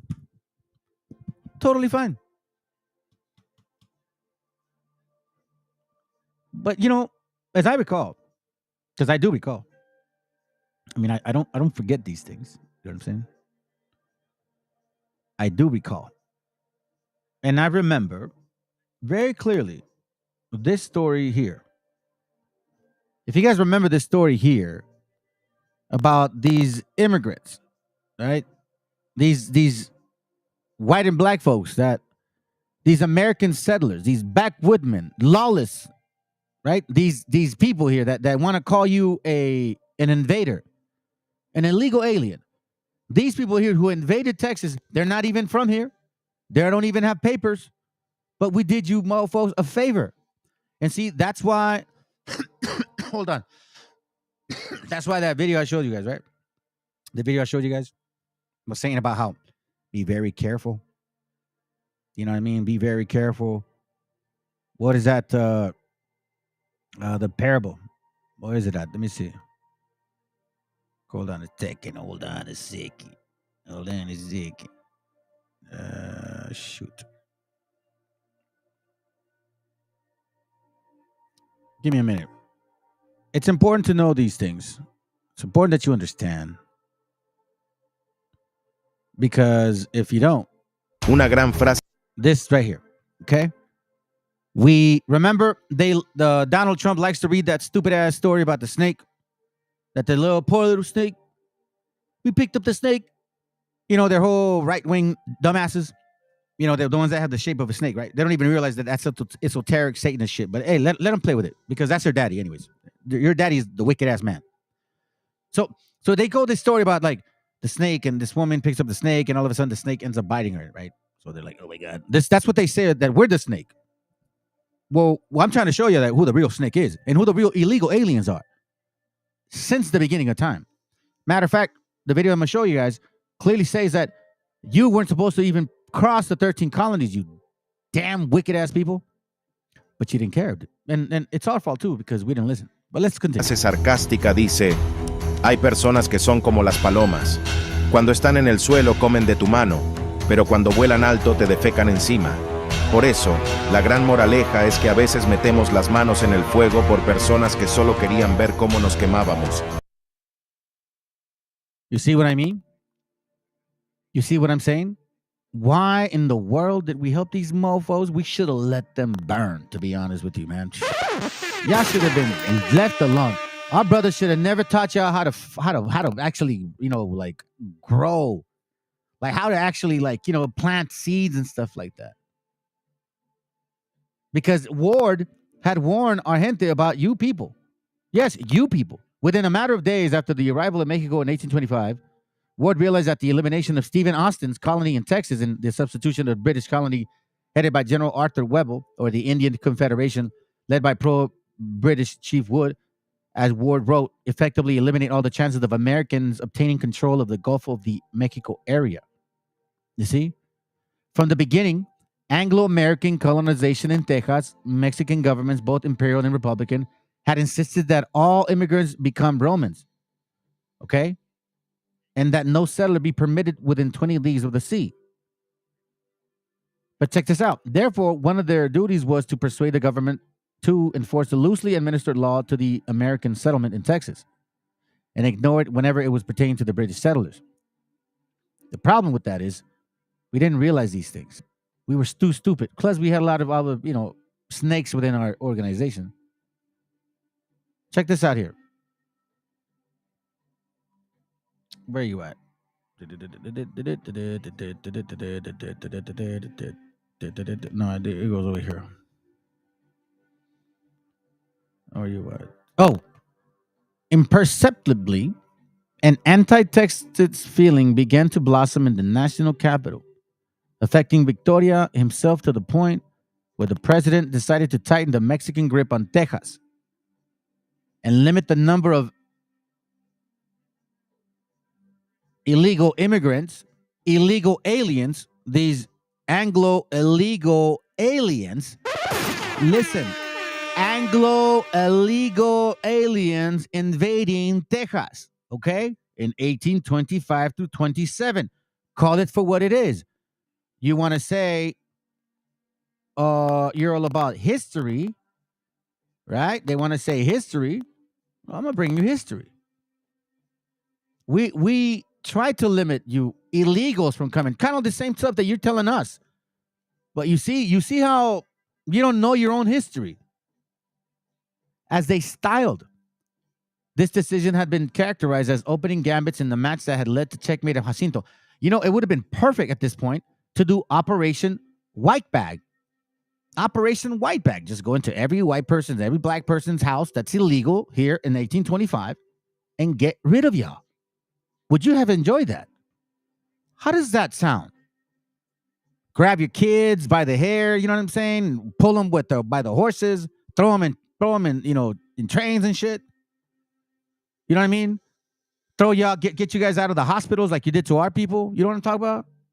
Like, we just do that shit and then hang us on the trees and shit. Yeah, we do that to you too. Like, you see what I'm saying? When you really look at this for what it is, it just, to me, man, I laugh at your stupidity. Because on one end, you want empathy, one group. On the other end, you want us to think that you're some great thin sliced bread. And both of you guys are not. You are destructive, horrible people. Because together, that's why you took Texas. Matter of fact, one thing, I don't know if you guys know this, that the first governors of Texas was 170, okay? Out of those 170, 150 were black. I want you to remember that. As we're reading these history stories about Texas, why do you think some of these black folks over here think that they're country? You see, in this channel, I speak facts. And If anybody has a problem with what I'm saying, there's the link right there. And prove me otherwise. Because I'm telling you from my end of my story, what I'm looking at, what occurred. Because these are all facts. Here clearly shows that you guys stole this land from the get-go. But when you have, and that's why I'm bringing it out, because when you have dumbass, racist idiots that want to say, go back to your country, well, here, mofo, we can basically say the same shit about you. You damn, once again, Operation White Back. Because technically, they're the original wetback. I mean, you guys are from Europe. Operation Wetback, Anglo Wetbacks. Operation Anglo Wetbacks. Matter of fact, I'm going to name my next class Operation Anglo Wetbacks. The son of Robin Plummer Ward, one of the most popular British. So we'll see this. Again, I wanted to remind you because, again, look. ¿A ti te ha pasado? Una gran frase sarcástica dice, hay personas que son como las palomas. Cuando están en el suelo comen de tu mano, pero cuando vuelan alto te defecan encima. Por eso, la gran moraleja es que a veces metemos las manos en el fuego por personas que solo querían ver cómo nos quemábamos. ¿A ti te ha pasado? Yeah. It sure as hell happened. Well, it happened to our gente. They're in jail right now. Policemen that have the last name as our people, we would assume that they would be like, nah, he's going to help them out. No, not at all. Check it out. Forget the first 220 failures to split California. This developer has a new plan to secede. Huh. Really? I'm going to give you a little history, family. You see, when you dig into people's history, you figure out where their mind is at. And these people are corrupt as hell. And they come in black and white colors. Straight hair and woolly hair too. Well, in their case, fake hair. Because LaQuisha don't have real hair. Anyways, let's go. It says your latest bid to break up California is the brainchild of a real estate developer in San Bernardino County. It taps into growing resistance to the state liberal governance by more than conservative residents. You see how they're isolated San Bernardino, and that's why they approved that 287 program? Again, look at the bigger picture.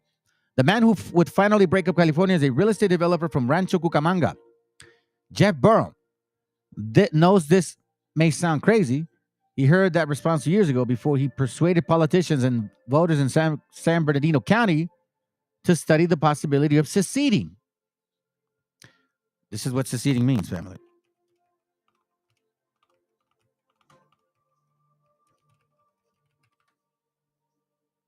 It means to withdraw formally from membership of a federal union, meaning becoming independent from California. But leaders, Boren points out, are often considered crazy when they try to do something that no one has ever done. And he is trying to do something that others have failed at many, many, many times before. Boren has a plan to win independence from San Bernardino County. You hear that? Yes, a state of empire in diverse working class community of 2.2 million people. No, sorry. No, don't be.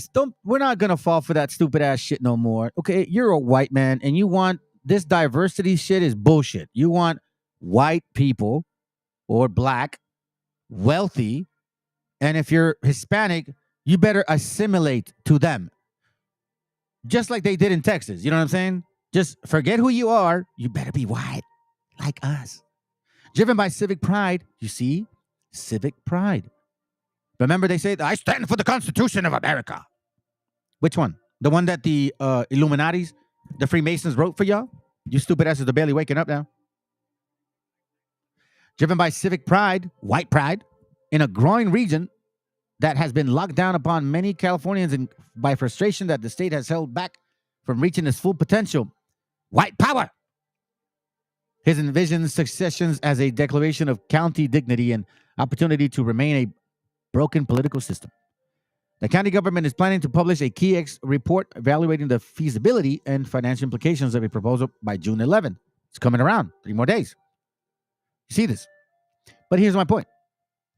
Though he can be coy sometimes about how he really wants San Bernardino County to strike it on its own, Burrow's longshot campaign tapped into the same vein of resistance against California's liberal governance, cropping up in more conservative pockets of the state. Increasingly cropping up in more conservative pockets of the state. That includes San Bernardino County, which sued to stop Gavin Newsom's lockdown policies during the corona pandemic, which is home to one of the schools of board leading challenges to the policy of exclusive LGBTQ students in curriculum. So, they're talking about this, that, they're anti-LGBTQ. And here's what I laugh about Republicans. Because a lot of you guys are homosexuals in secret. Those are facts. Because technically, your European DNA, you guys are Romans, Greeks. That's what you come from. You glorify that history. That's yours. Well, guess what is normal about you guys? You guys practice homosexuality. So you like to project that LGBTQ is like so offensive, but in secret, you guys are boning each other. That's why they're called mayates. That doesn't just apply for black folks. It applies for any man that acts heterosexual but enjoys having sex with men.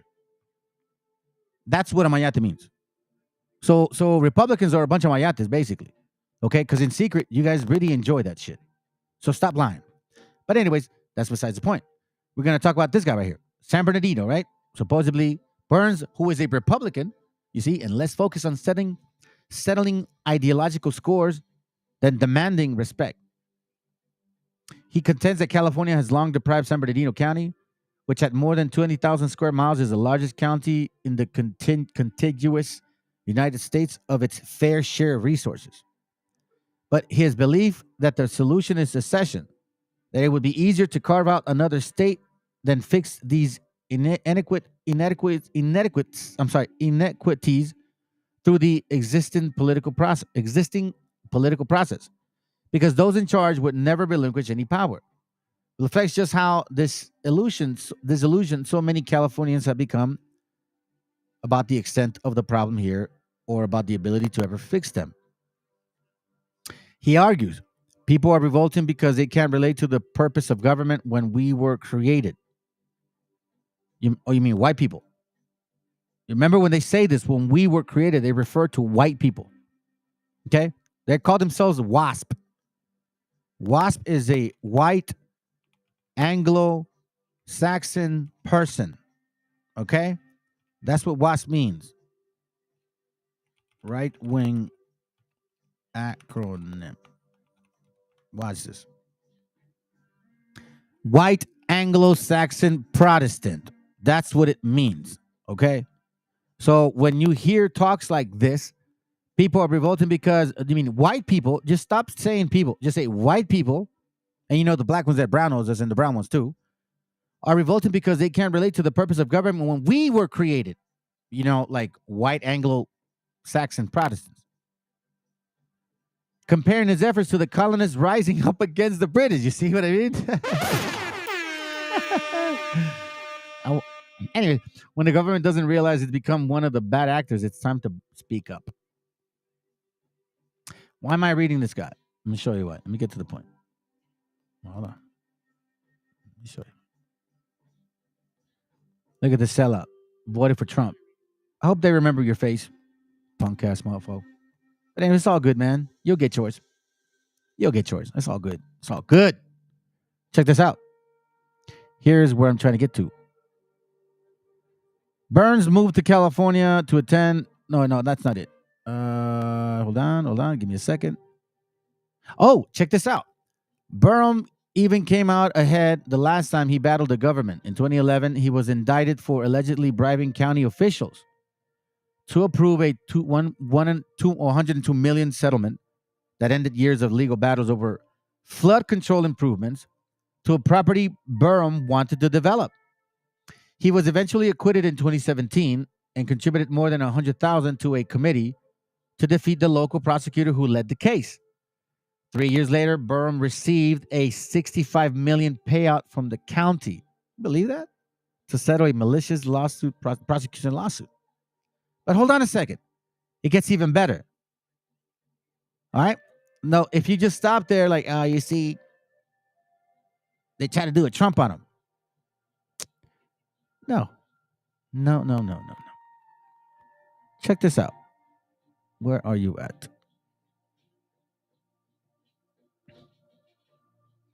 Give me a second. Check this out, okay? Here goes. I believe it's coming up soon. The red-headed stepchild strikes back. Naturally, the response of an entrepreneur was to take a project on. Burns wanted to dig deeper into the numbers to find out if San Bernardino County was getting what it was owed, and if not, to fight for or leave California.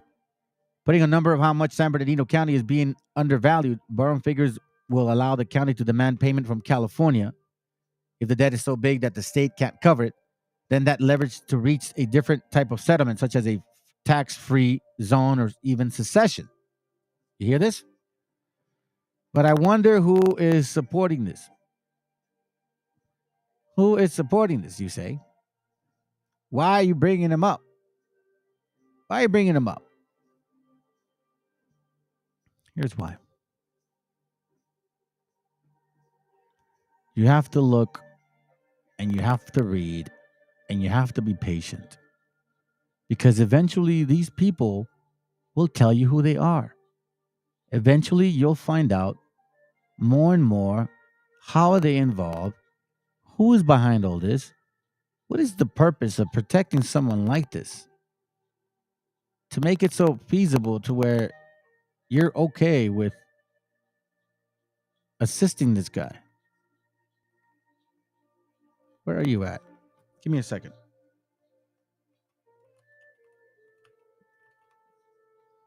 Give me a second.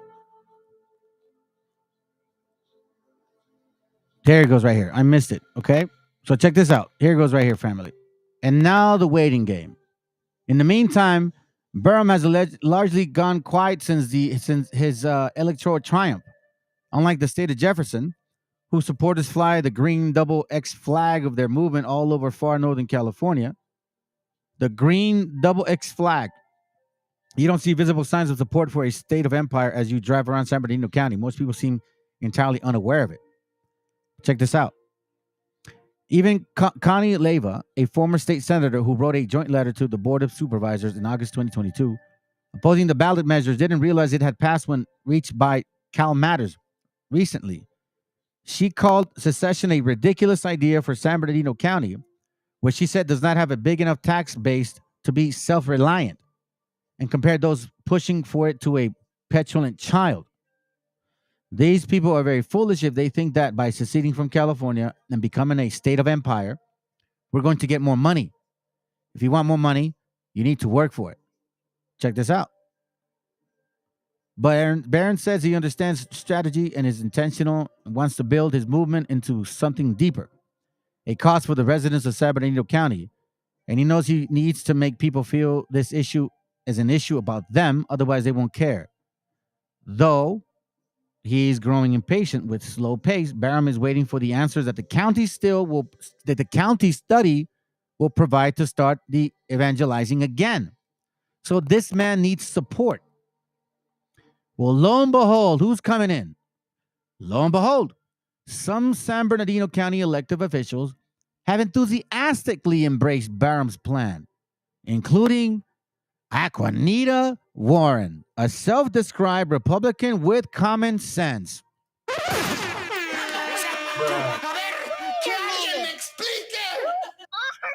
Who serves as a mayor of Fontana, the second largest city in the county. We see a right-wing Republican. We see LaQuisha, brown-nosing. I guess they would call her a coon, right? I don't know if that's what they use for people like her. I just call it for what I see it. It's just brown-nosing. So let's find out more about this particular person. Apparently, Fontana Mayor LaQuisha finds herself under a recall court effort. February 7th, 2017. Apparently, some people didn't like her. Not a very easy person to work with, right? The Inland Empire First PAC has filed papers seeking to recall LaQuisha. On Tuesday at a meeting called, Kathy Ritchie served Mayor LaQuisha with recall papers on Tuesday afternoon before the city council meeting. As you will see below, she simply tossed the paperwork aside. You see this? On Tuesday at the small meeting, Kathy Ritchie served Mayor LaQuisha with the recall papers on Tuesday afternoon before the city council meeting. As you will see below, she simply tossed the paperwork aside. Oh, what a coincidence, right? I guess LaQuisha had it removed. Thank you, LaQuisha, for being so open and transparent. Since you Republicans are saying that you're not flakes. The members of the Political Action Committee in Inland Empire First are the ones who began this recall effort.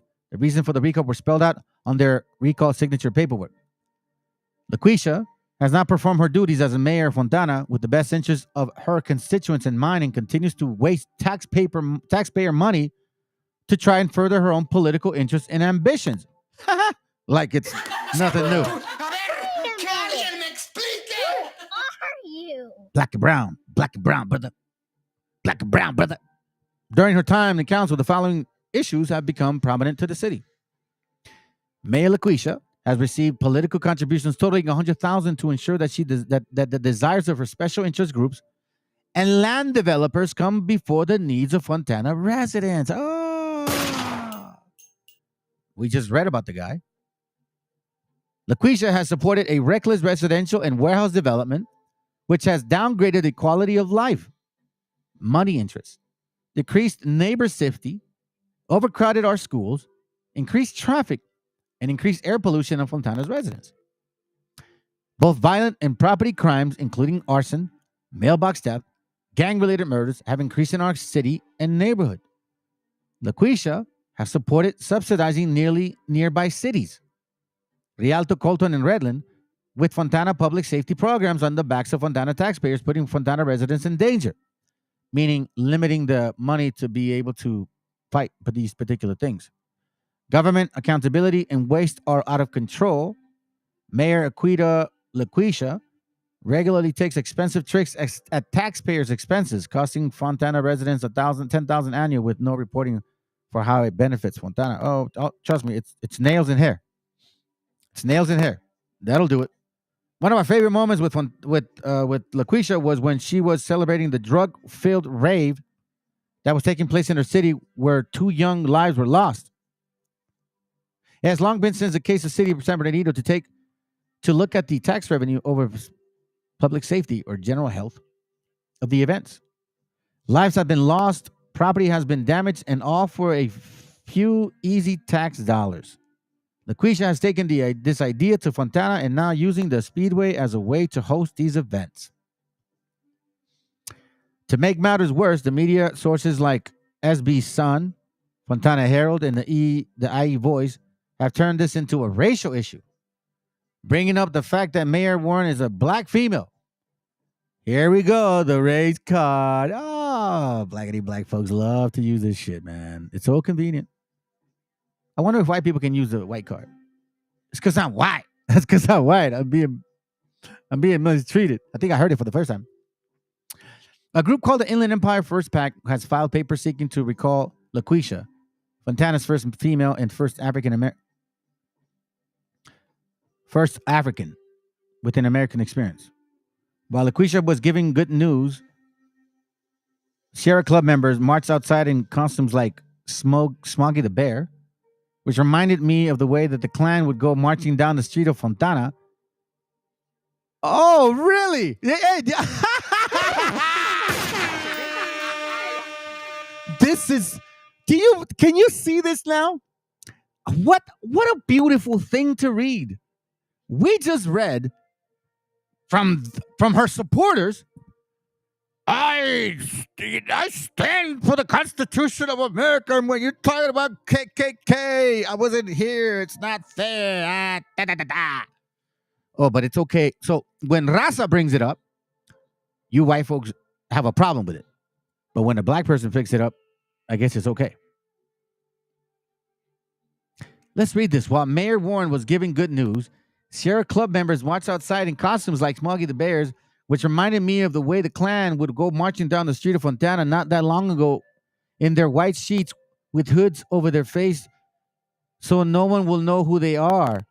To the black community, the reputation of the Sierra Club has been one of elitism with a racial history of not being inclusive when it comes to our issues or having us as members. Oh, how interesting, voice Hardy Brown. Or do you not realize that this so-called black woman that, oh my God, she suffered from racism. Do you see what she's doing to our gente? Yeah. I'll give you guys a link. You guys can look it up. Because apparently people are really offended today with my channel. There's only 5 viewers. You guys are offended. Hey, listen. Unsubscribe. Get the hell out of here. I'm not here to make y'all feel good, man. I'm here to prove a point. I'm calling spade a spade. I'm using what they do. And you see how it hurts. It hurts their ass. Tahan and Warren say they will work together effectively on Fontana City Council.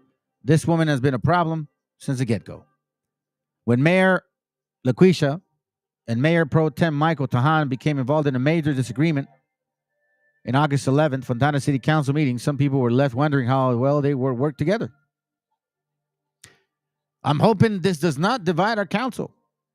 For a second straight meeting, Warren and Tahan were involved in a prolonged discussion about the sandbag, San Bernardino County Transportation Agency.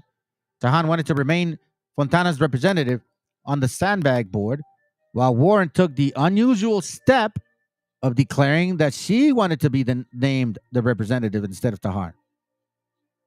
However, no action was taken because the other members of the city council did not support Warren's idea of replacing Tahan. You see this? So what are you going to say? They didn't let you? Is it a black thing? Or is it a white thing? When are you allowed to pull the race card with you people? Because apparently when we clearly use it, you have white folks that say, don't use it, and you shut your mouth. But when you want to use it, oh, the white man has to shut up now. Y'all are stupid too for believing that shit. We will always work together. Blah, blah, blah, blah, blah. Okay, here goes the link. You guys can study that yourselves. Because apparently I'm offending people. You guys don't care about your gente, man. You don't. You're trying to be some people you're not. You're trying to be white. You're trying to be black. That shit is, you're going to find out, bro. And it's going to fucking hurt you even more. Warren arranged $1.1 million severance to silence Hunt about her bribe taking. San Bernardino Sentinel. I'm going to read a little bit, and you guys can continue it. The political and legal time bomb that has been ticking Fontana since July 2019 grew closer to exploding this week when California State Auditor Eileen Howley turned her full attention to the situation surrounding the abrupt departure of Ken Hunt as Fontana City Manager 2 years ago, and the financial and administrative arrangements that were made to buy his silence. You see, typically when he quits, you don't get a severance pay. Fontana paid what the Fontana, I'm sorry, it says here, he had nearly 2.5 years left on what was then his current 5-year contract with Fontana that was paying him $350,000 in salary and another almost $100,000 in benefits for a total annual compensation of almost $500,000. Can you believe this shit? What do you do? What are you running? What are you, president? They make more than the president, I think. For the previous 8 years, just as it had been with the administrative of the city's 3 previous mayors, Hunt had a very good relationship with administration LaQuisha. With the administration of LaQuisha, but who had been a city council since 2002. Remember I brought that 2009 situation? Remember I brought the cops? She hasn't given a shit. In 2019, however, Hunt came face to face with convincing evidence of something he had over the previous few years suspected but could not prove, which was that LaQuisha was hip deep in graft and was taking kickbacks from entities that were doing business with the city. There ensued was for Warren and Hunt a very uncomfortable June. So let's continue. So what ended up happening? Check this out. In 2018, for 12 months of service as city manager, Hunt had made almost $500,000 in total compensation. That is full pay benefits. In 2019, when Hunt had worked 6 months and 15 days as a city manager, he was paid more in total compensation, an indication he was receiving a severance despite his voluntary resignation. You see what I'm saying? If you're quitting, you don't get severance pay. It doesn't work like that. You get severance pay if you're getting fired or they're, you know what I mean? You've been there a long time and you got to go. Peppered with further question, LaQuisha became testy, insisting that, you mean like she started shaking her head or moving her head like, what you mean? Insisting that it was a personal matter and that the question needed to stop. Really? What the hell? Shortly thereafter, she conceded that a deal with Hunt had been reached to allow him to leave. So he's happy, we're happy, everyone's happy. Really, LaQuisha? Check this out. The city had buried the fact that while Hunt was to remain on the payroll through January 31, 2020, the separation agreement he had finalized with the city on July 12, 2019, also called for him continuing to receive full salary and health benefits for another year beyond that, until January 31, 2021. That was to be stopped with another $312,000 in what was described as a leave settlement. But he quit.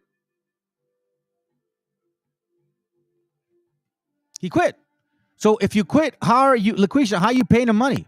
You said, he's happy, we happy. Yeah? Why, you going to go get your nails in again? Oh, you got a good deal, huh? Family, like I say, I like to attack with history. I like to show you guys where people stand. This racial profiling is not a joke. 2014. She's been with this particular county since 2022. Our gente has not favored at all since, well, even while she's around. She's supposedly black power and black and brown, black and brown, Nah, bro. Ain't no black and brown with that. Not at all. So check this out. You know, that whole thing about the money? Well, here's the problem. Fontana won't release records explaining the $1.1 million payout to former city mayor. Former city manager. So they're not disclosing the records. If you got nothing to hide, LaQuisha, why don't you show it? Aren't you guys Republicans? You guys are about the law, transparency? No, you're corrupt ass mofos. And your people are barely figuring it out. You see, us Hispanics, we've known since the get-go. You guys are barely waking up. Fontana seemingly violated the Brown Act when it approved a settlement agreement with former city manager Ken Hunt in 2019, and now refuses to release any records showing why elected officials paid him more than $1.1 million to leave his post 3 years early. Hunt's departure originally was framed by LaQuisha as a retirement, but the city manager employment agreement is clear that Hunt would receive no severance if he left in that manner. Hold on, I got you. Resulta que todos tienen la culpa menos tú. Mira qué verga.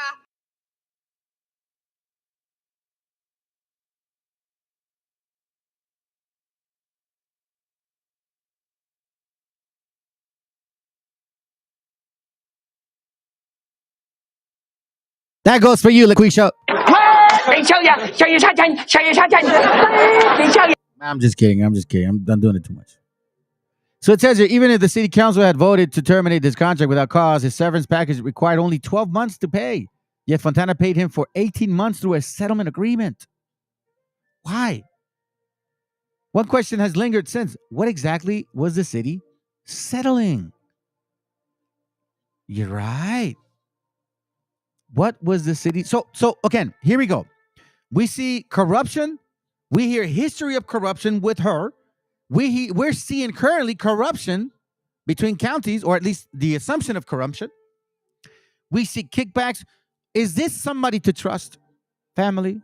Do you really think she wouldn't be willing to say, hey, I don't like that beaner. Harass his ass. He's fucking with my program. How do we know that she's not a Freemason? We know that the higher-ups have those positions in particular opportunities. She's over here believing in seceding California.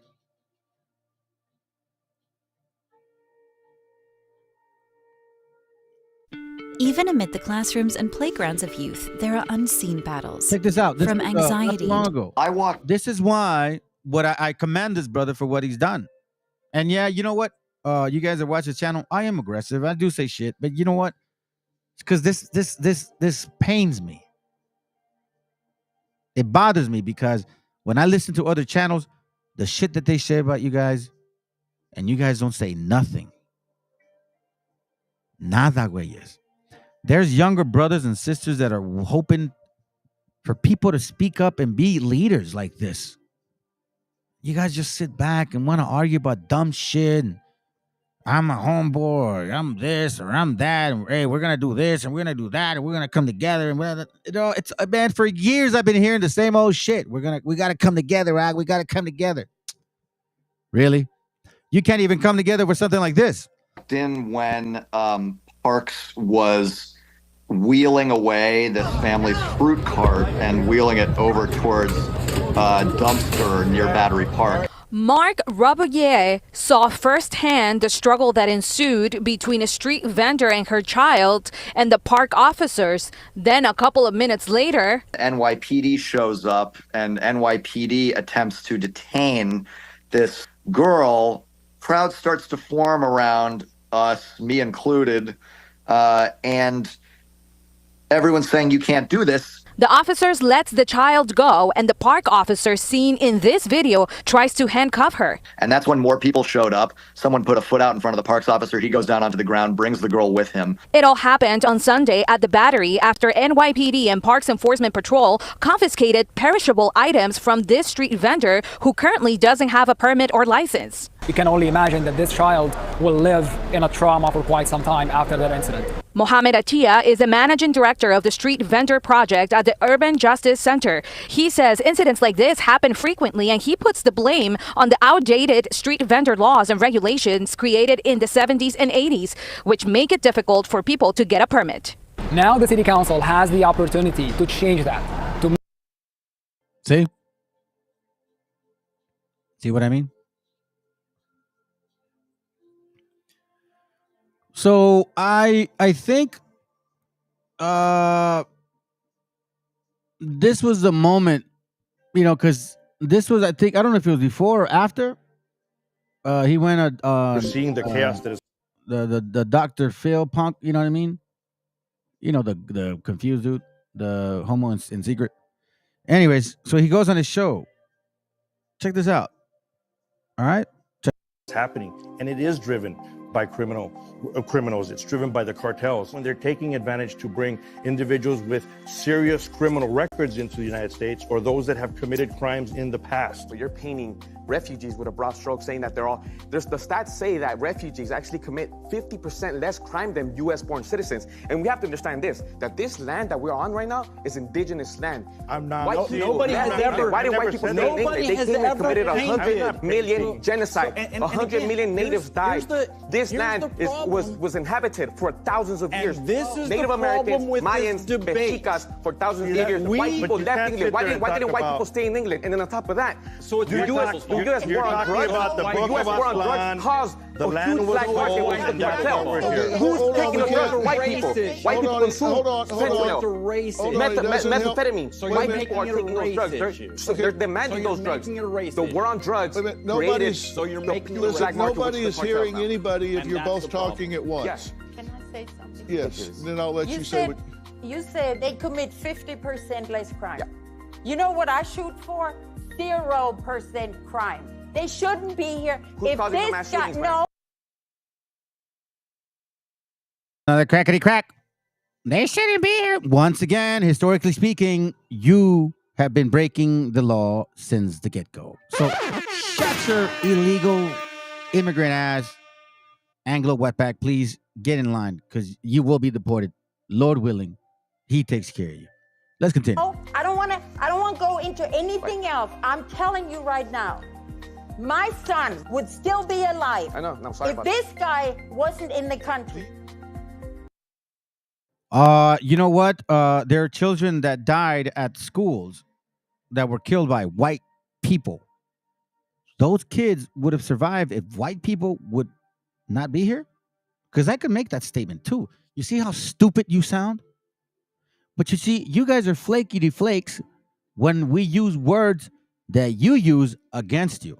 As you can see, many people are offended today with today's class. And I'm okay with that because that just shows the kind of people that are following this channel.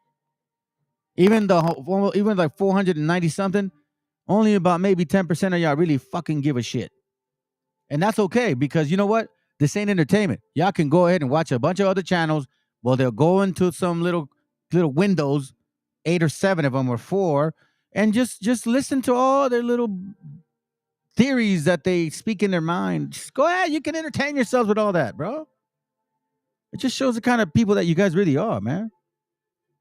You really care about your people? Why don't you study them? I myself Why don't you pay attention to them and find out what's going on with them? have experienced where I grew up in South Central LA, the low-skilled jobs and other jobs in that area that have been taken by illegal immigrants. We need the federal level to step up and start securing our borders. You see, since 2010, this racist ass culture vulture, nails from Asia, hair from India, racist ass culture vulture, the nerve of her to tell us that we're taking your jobs. You motherfuckers don't even do the job that we do. Matter of fact, we don't even like working with y'all, because whenever we actually have something to do, you guys are always complaining. What are you talking about? Shut your ass up. And start securing our borders. The person you heard speaking is Aquanetta Warren, the mayor of Fontana since 2010 until now. She's the one that you just heard make anti-brown, racist, anti-Latino remarks. And there's more. What does Aquanetta have to do with the Justice 8? What are the connections?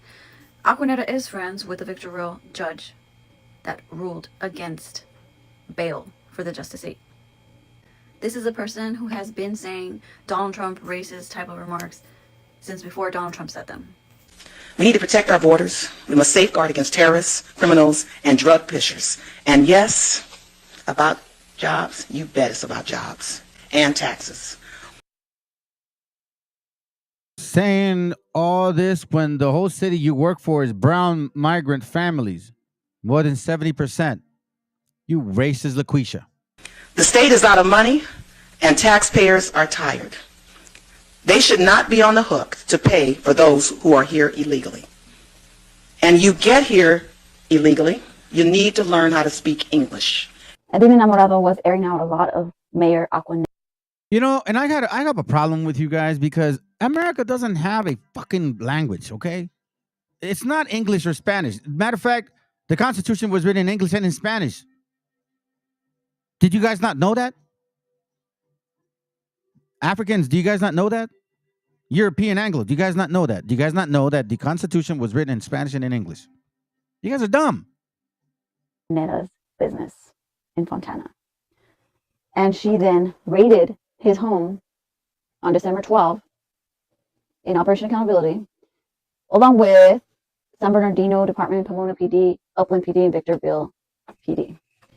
Aquanetta hired a company called 4Leaf that went on to harass street vendors violently.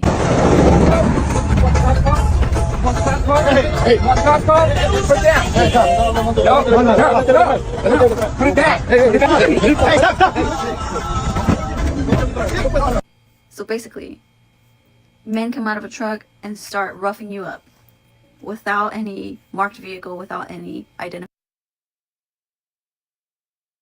So I believe, this is my theory, that we're seeing a lot of these black folks doing this shit to street vendors is because they're talking amongst themselves. And they're suggesting to do this shit to us. This is not a coincidence. So this whole thing about let's get together, why do you think jailed is the way it is? Blacks, whites, browns, you cannot be in the same unit. Because, well, at least we know that some of y'all, how can I say it without, nah, I don't want to say that, because then they may deduct. Yeah, I don't want to say that. Let's continue. Identifying clothes. That's who she hired to crack down on street vendors. And she spent over $500,000 to get this done. Do you get the picture? See? I mean, I don't have to spell it out. That video was from 2010. So every day, your job is to work for brown people. And you're not particularly a fan of migrant families. How how do you deal with that uncomfortability and that resentment? And here, in the lawsuit, Attorney General Bonta argues that the city's limited environmental review of the project and its failure to properly analyze, disclose, and mitigate projects' environmental impacts violates CEQA. State Attorney General Bonta sued the city of Fontana for corruption, plain and simple. Those projects were approved by Mayor Aquaneta. Ah, LaQuisha, how did we know?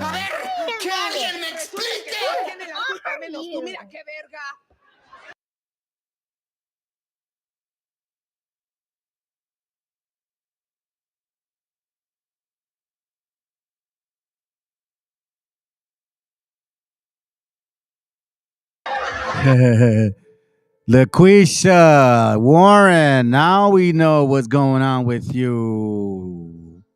You're getting kickbacks, contracts through development, right? Like the Banner team, kind of like that. Now you got different counties working for y'all because guess what? Matter of fact, family, there's a movie called, oh, you know what? Let me see, the Toro movie. No movie. It's called, hold on. Is it at, what's his name? Benito del Toro. New movie. So he did this movie called Reptile. Okay? This movie here. And you know what's so funny? He's talking about corruption. Corrupt cops. Check this out. It's a trailer, so they shouldn't have an issue. You got to see it. Because let's just watch it. It's a different plot, but they're involved. Check this out. Feeling. There's a case going on.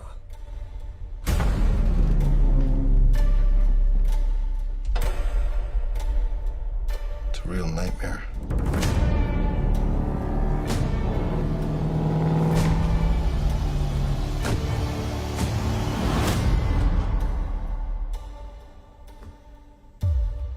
So what happened? I walked in the front door. I called out for her. Hello? No answer. And then what?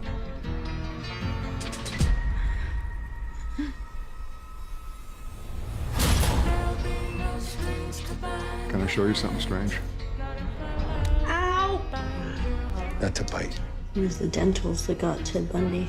Is there anyone you can think of who might have done this? A few nights ago, this guy showed up at my house, acting strange. Strange in what way?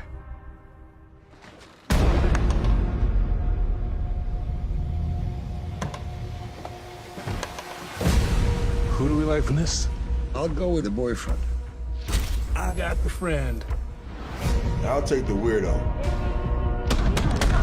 I'm going with the ex-husband. Am I a suspect? Everyone is a suspect. Are you gonna tell me what's going on?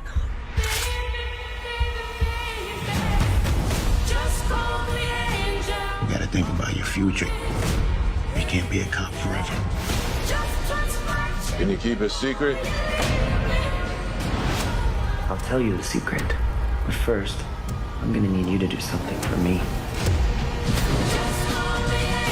It's only gonna get worse now. Not listening! Get out!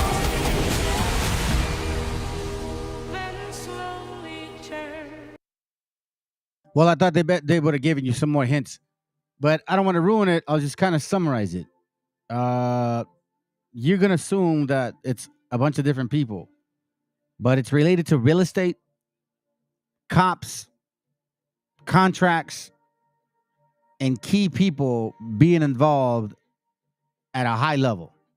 So, again, I find it very interesting because there's a lot involved here. I gave you guys some history regarding the developer.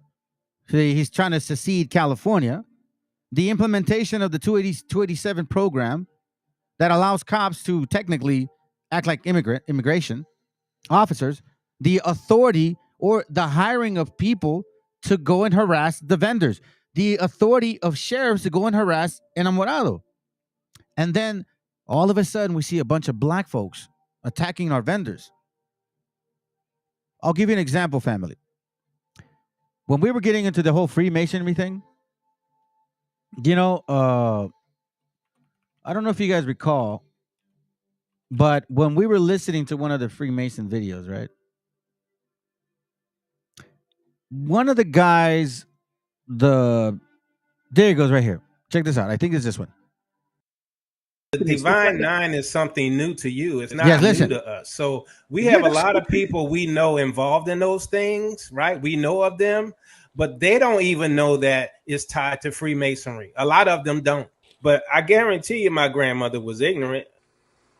He petitioned the Divine Nine is something new to you. It's not new to us. So we have a lot of people we know involved in those things, right? We know of them, but they don't even know that it's tied to Freemasonry. A lot of them don't. But I guarantee you my grandmother was ignorant.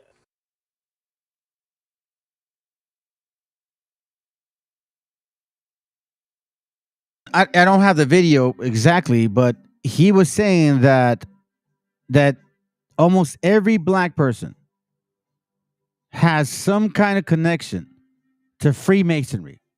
And he said that almost every black person understood what that meant, because supposedly through segregation, they were forced to, only hang out with themselves, right? So because of these Freemason group lodges, they would create what they call barbecues. You know those movies that they make where they say, oh, family's coming over, and like they drive to a barbecue area? Well, that's what they were insinuating, that they understood that in secret they had access to that. And you see, we didn't know any of that. We didn't know that that's the kind of communication they had going on. Well, don't you find it ironic that it's happening now more than ever? Because Edina Enamorado mentioned this. He went to the city council where Mayor Aquineta was holding city council meetings, and he brought up all kinds of lawsuits and citizen concerns with Mayor Aquineta, and brought up this corruption case and just aired out a lot right before the Justice 8 were arrested. I don't have to spell it out. It is what it is. The sad part to all this is that brown people have to pay for her crimes. By bypassing these environmental impacts, she harms the health of those residents, those brown residents. Because these developers, their projects were not approved or tested for pollution, noise pollution, air pollution, water pollution, traffic pollution. Which is the case that I showed you, that the guy won $65 million from the city. Guess who was involved? LaQuisha. Nothing, because she was approving them. And she was motivated by something to do that. How do developers Oh, I bet you it was P. Diddy, man. convince Mayor Aquineta to waive the environmental impact reviews on their $1 million profits projects? What incentive could they have given her? Her nickname is Warehouse Warren, by the way, because of how many warehouses she has opened up in her term. And the sad part is brown people have to pay for her crimes. Each of the Justice 8 are facing about 14 felonies each.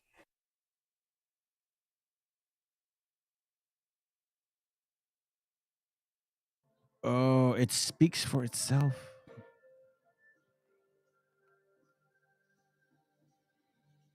This is the Fontana's black mayor is cracking down on Latino street vendors. Is it racist or just good business? He says. At meetings after meeting, activist social justice groups and residents took their turn at the lectern in the Fontana city chambers in his sound off against the mayor, LaQuisha. Their denunciation of the city's first black mayor were relentless, and their anger resonated beyond the city council.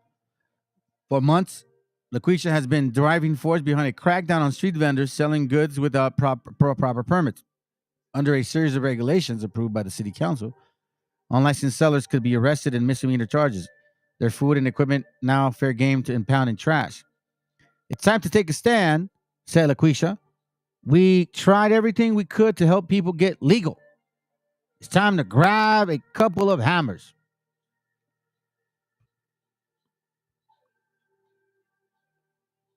It's fascist, classist, racist, xenophobic, and grave injustice.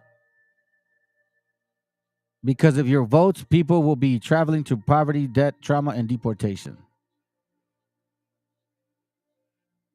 In months since, activists have continued to ramp up their campaign against LaQuisha, a Republican who has been open in her concern about illegal beaners. Their verbal attacks, some laced with profanity, some racial overtone. Really? Some racial overtone? Like what kind? What do you mean? Because he's black?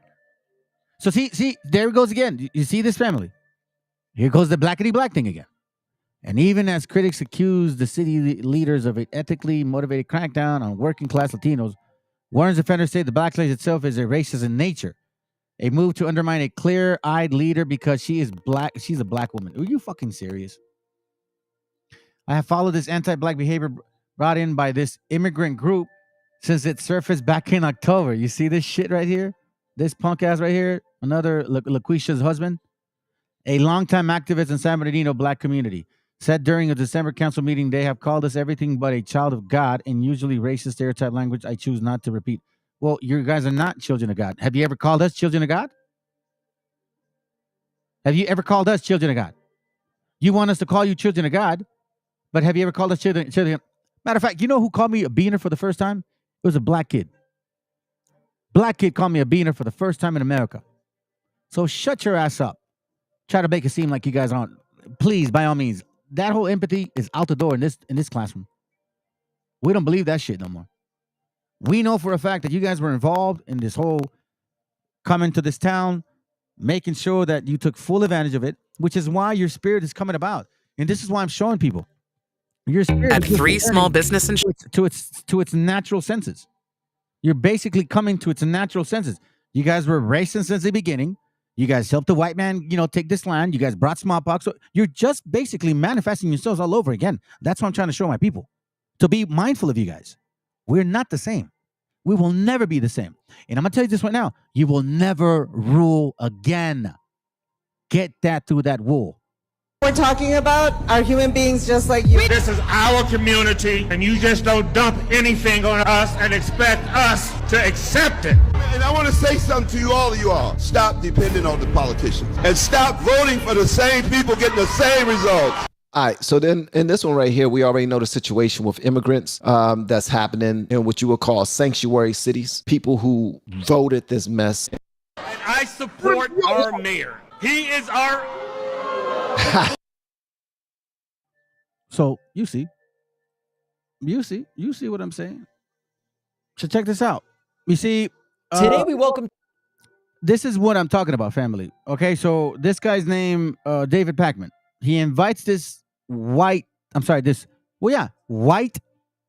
man who thinks he's African, quote unquote, and he's a Republican. And I'm going to show you why.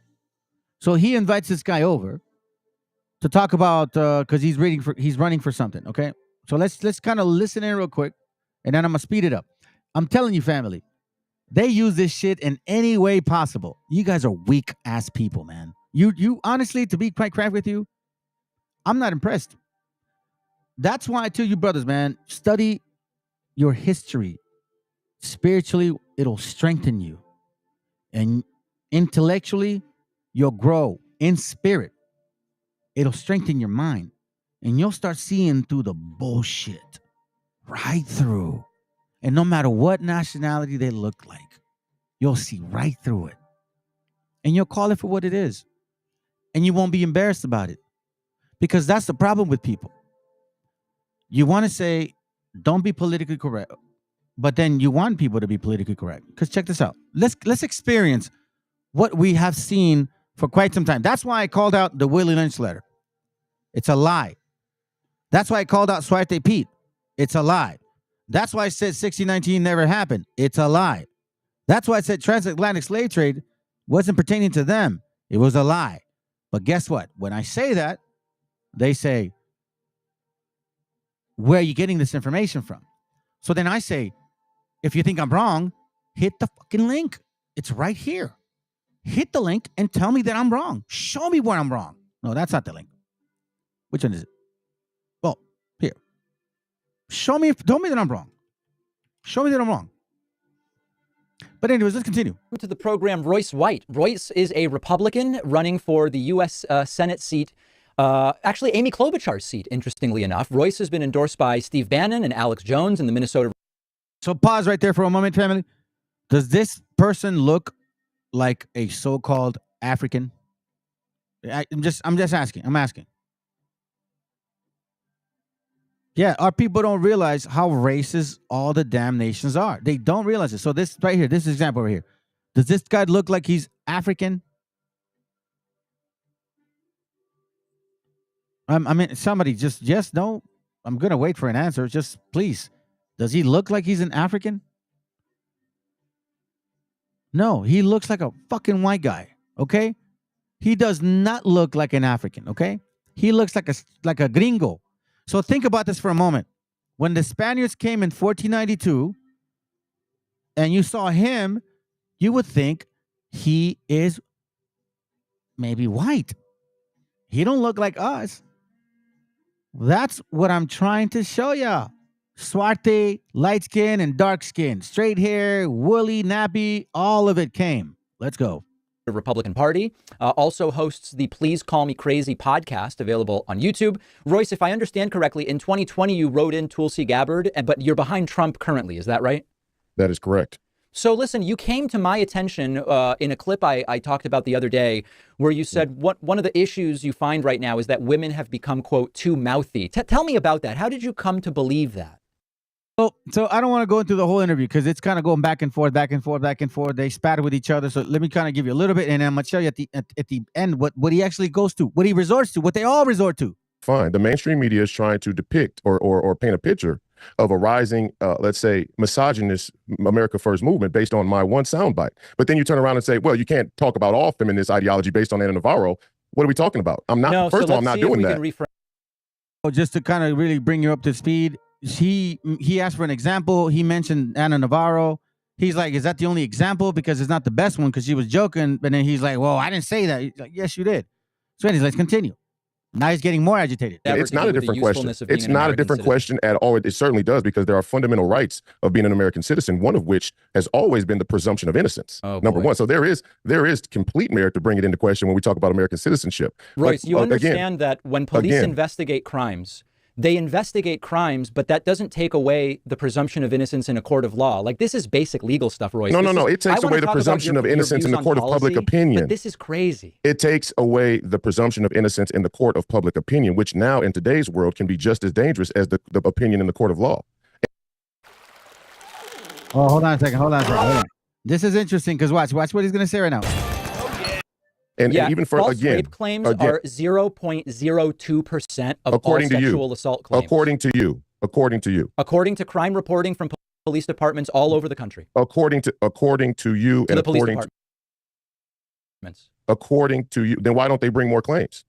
Who? Why don't more make it to the courtroom? What claims? Because they lack evidence. The reason why police departments say, first of all, again, you're trying to sidetrack me and you keep interrupting me. You brought me on your show. You created this sidetrack. You brought me on your show. You brought me on your show. And we're not asked me about a question about women. I'm answering a question about feminists in the feminist movement. Hold on, Royce. The point is when you assume that all women are he's getting emotional, but let's go. Are telling the truth, or that we should believe all women on face value. By default, I don't know anyone who has said that. The whole movement of the whole Me Too movement was based on this idea that believe all women. That's your assertion. I don't believe that to be true.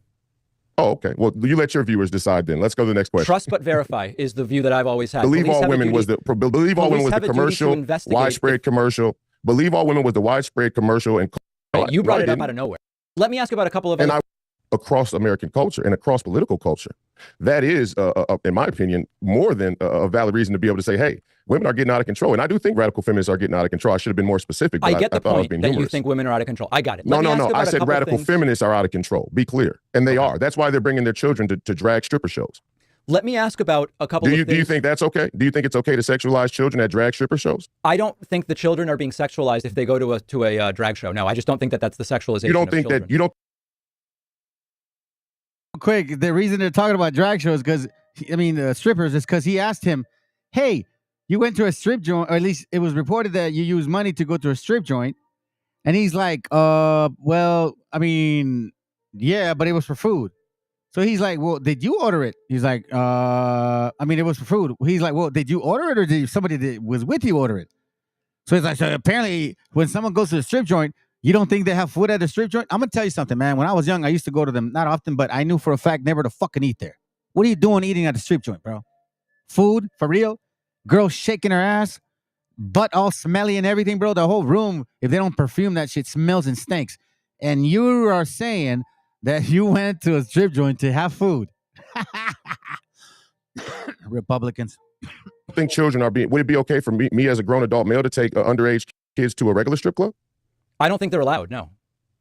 So why are they allowed to do it? But why aren't they allowed? Royce. Trying to get to the point.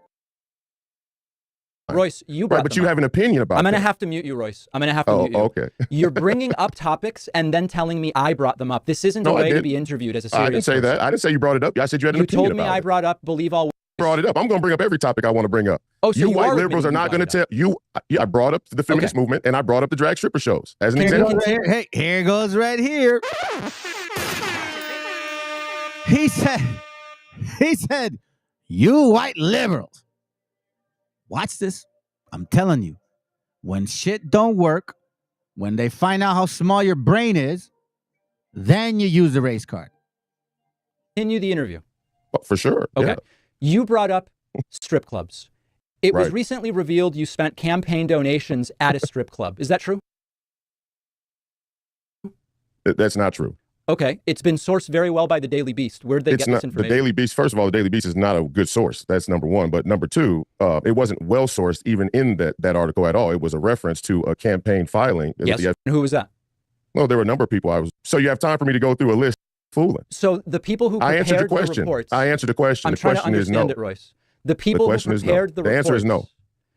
Their claim is. No, they didn't say that I spent drag strip shows but that there is food at the strip club. So to say it was spent on strippers is not based on factual evidence. I didn't say especially not from the Daily. You did. I said strip club, not strippers. No, well, okay. Well, which that's is the what's same thing you're implied saying, by right? the Daily Beast. It's the same thing you're saying, right? So we. But that's what's been implied by the Daily Beast and other people as well. A strip club by.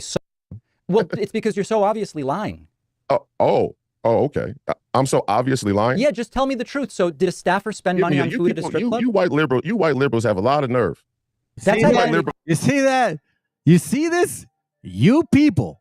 Oh, but let someone like this dude say that to him. Let someone like that guy say that to him. You see, they don't know what to do with someone like me, right? Because if I was a white dude talking like this, damn well they would call me a racist. But since they don't know what the fuck to do with me, they don't know where to put me. But this is interesting. You see what I'm saying, family? Stop falling for the game. These are not your gente. Stop walking into these damn BHI rooms thinking that we're the same people. We're not. We migrated different. We have a different DNA. We have a different spirit. We have different customs. Nothing about us is the same. Stop believing the hype. You're very good at pushing people like this guy out.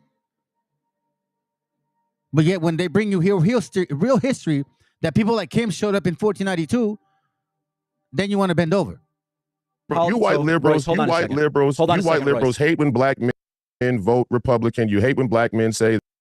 So now he's a white liberal, even though he's their same color. I mean, they could basically be related cousins. Now he's black and now he's white. What have you people come to? That they like being American citizens. You hate when black men say that we want to have a border. You hate when black men say stop sending our money to the Ukraine, and you go to the WWE politics to try and defend your latent racism. That's what it is. Hold on a second, Royce. Aren't you against identity politics? Absolutely. So what are you talking about white liberals for, especially when what do you I'm mean? A Hispanic Jewish immigrant from Argentina? Yeah, right, but you have a white liberal ideology. That's what's funny about it. So now it's a white liberal ideology. Once again, I'm trying to prove a point. In case you guys don't know, they're constantly throwing jabs at you left and right. The nerve of them to come to this continent, then at the nerve of them to say that they had nothing to do with the complete destruction of our gente, and then the nerve of them to sit here and say they're the original people now. Listen to these idiots talk. By the way, Raza cured this man right here from Panama. I know he looks African, but Raza cured him. And now you guys want to make him seem like he knew it all. No, this mofo learned from us. Idiots. The old Mexicans, right? The original Mexicans, right? The old Mexicans. Goes the original Mexicans. You mean like, what do you mean? What do you mean? What are you trying to say? The original Mexicans were Africans? That's what I'm saying, family. Listen, this goes into politics, history. It goes into scripture. It goes into the whole aspect of who you are. They know that you're something special. And as long as they keep you in that dumb state of mind, they will always be here. Wake the F up. Right. Talk about them in terms of your relationship to that, because you said Mexico was so critical, and that's why they always talk about the Mexican and immigration. Y'all think it's something that, is not what we think it is, but there's something more sinister going on about why they don't like Mexicans and why they don't want Mexicans here, or why they're trying to have this border discussion. And, it's something always deeper. And every time you listen to somebody like Brother Sabio or talk about Brother Professor Ivan Van Sertima, we get reminded that there's something about our ancestors that we don't really know. And we see our ancestors, so now he's Mexican.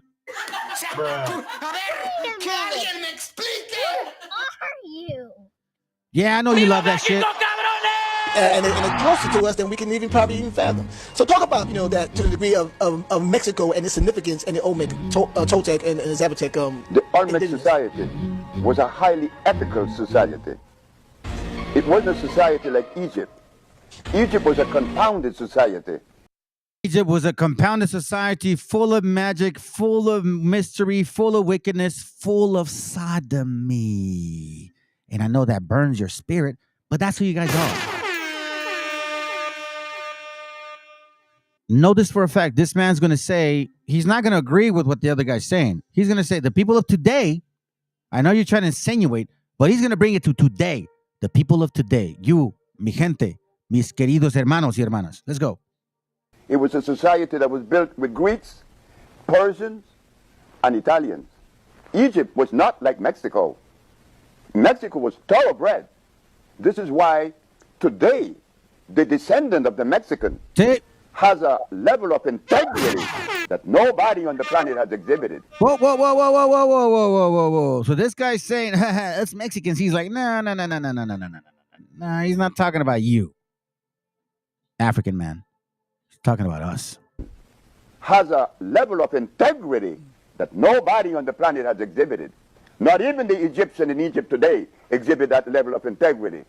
These people didn't eat corn. They didn't eat wheat, the Egyptian did.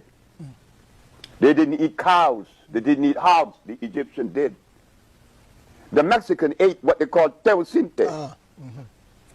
When I get home with Marina tomorrow, the ladies right now in Honduras is making some tamales out of teocinte. When I go to Mexico now, I always face people that is going to share a level of integrity and morality that you never found in Egypt today nor yesterday. And don't talk about the pyramids, because the pyramids in Mexico, you could put the Egyptian inside of them 4 times. Yeah, 4 times. Right. You understand? Oh, yeah, very much so. But the Mexican people are so humble that you would never get that from them. So we're about to finish, family. Let me show you something real quick. I think it was I think it's loud and clear what we stand on and what we're up against. But to keep moving forward, let's go. Thousands joined a rally in Mexico City with President López Obrador to mark 85 years since the expropriation of Mexico's oil resources from foreign corporations. México es un país independiente y libre. no una colonia ni un protectorado de Estados Unidos, y que podrán amenazarnos con cometer cualquier atropello, pero jamás, jamás permitiremos que violen nuestra soberanía y pisoteen la dignidad de nuestra patria. Cooperación, sí. Sometimiento, no. Intervencionismo, no.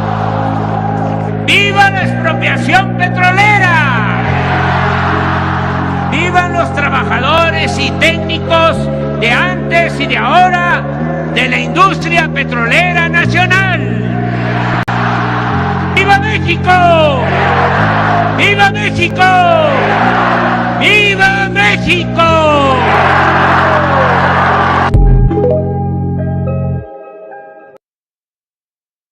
Tuvo que revelar tremendo video. Estados Unidos se le terminó el saqueo y el negocio en México. Escúchelo por usted mismo. Pendiente de la información, a ver. En pleno corazón del paraíso natural y arqueológico de la Riviera Maya, la empresa Calica, hoy Sactún, explotó por 36 años y devastó 1.200 hectáreas de selva, ríos subterráneos, cenotes y manglares para extraer roca caliza y exportarla a Estados Unidos, provocando un desastre ambiental que destruyó la selva y contaminó agua y suelo en la región. Desde el aire se puede apreciar la dimensión del daño causado. Debajo del agua extrajeron roca, la cual trituraban para exportar piedra, arena y grava por barco. Esa agua provenía de los cenotes destruidos, del desvío de ríos subterráneos y la retención ilegal de agua que alteró las corrientes, lo que trastocó todo el ecosistema. La actividad minera acabó con la diversidad del lugar, afectando 942 especies, 529 de fauna y 413 de flora natural, incluidas especies en peligro de extinción. Por varias décadas, la empresa Sactún realizó voladuras para romper el suelo kárstico hasta 11 metros por debajo del nivel freático. El uso continuo de explosivos contaminó el agua con nitratos y otras sustancias que se filtraron al manto freático más allá de los predios de la empresa. Otra actividad ilegal de la empresa fue la retención del agua subterránea en 4.24 kilómetros cuadrados, más de 40 millones de metros cúbicos, cuando la concesión a la empresa fue por apenas 1.7 millones de metros cúbicos, es decir, que utilizó 20 veces más el volumen que tenía autorizado. Esto provocó el colapso de cavernas, así como hundimientos en la zona, incluida la carretera 307. De esta manera, la empresa Calica, subsidiaria del grupo estadounidense Legacy Vulcan, explotó roca caliza desde 1986, violando las normas ambientales y los permisos otorgados por las autoridades. No ha realizado obras de remediación ambiental en la zona, a pesar de los evidentes daños provocados a la naturaleza. Durante 3 décadas, la empresa Calica exportó cada semana 3.500 toneladas de roca caliza por barco, la mayor parte hacia Estados Unidos, algo así como 5.460.000 toneladas de piedra. Por su alcance, su dimensión y porque el daño es irreversible, la mina de Calica representa el mayor desastre ecológico causado por una empresa en la península de Yucatán y sobre todo en la Riviera Maya. En 2017 y 2018, tras una inspección, la Profepa determinó que la empresa Calica había hecho un aprovechamiento de roca caliza en superficie y temporalidad mayor al autorizado, por lo que se le impuso una clausura y sanciones administrativas. En respuesta, Legacy Vulcan, apelando a las normas del Tratado de Libre Comercio de América del Norte, presentó una demanda contra el Estado mexicano, con una reclama por compensación de más de $1.500 millones. Comprometido con la protección de un medio ambiente sano para todas y todos, el gobierno de México se mantiene firme en su posición de priorizar el interés público por encima del privado. No más devastación y saqueos.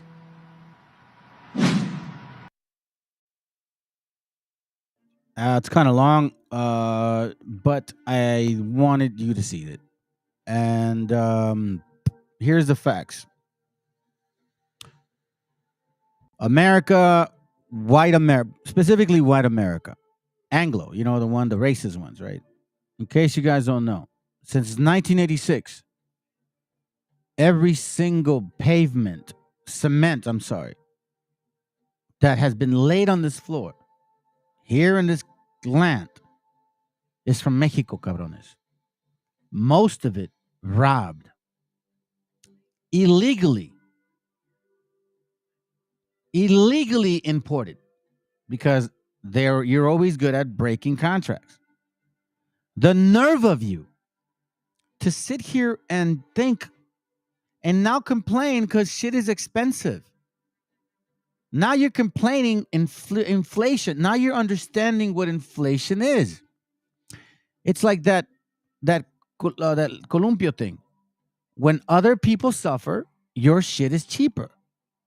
The less they suffer, the more expensive it gets for you. But you see, you guys don't like to work, or you want to say that you want to be independent. You don't like socialism, but you sure as hell love Social Security. You sure as hell love Medicare. You sure as hell love the employers to give you guys days off. You sure as hell love paid holidays. That's socialism, you dumbasses. But no. So here's my point. You're not getting no more of that concrete. So shit's going to hit the fan for you.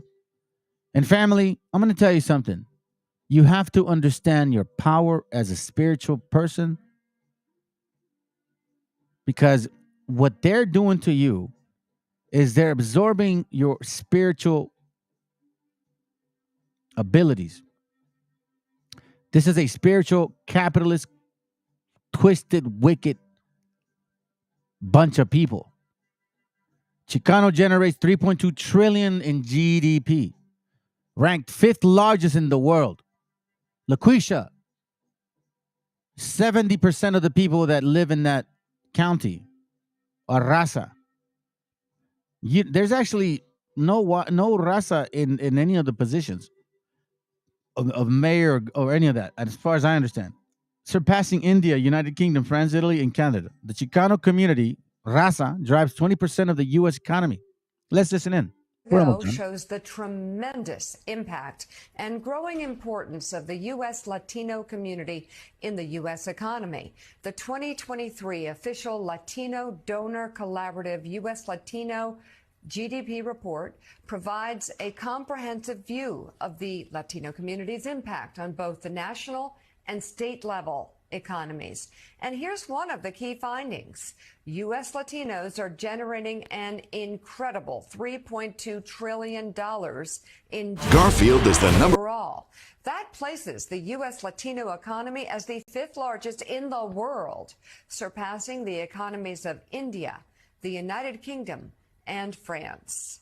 Joining us now to dig into these numbers, co-founder and chairman of the board at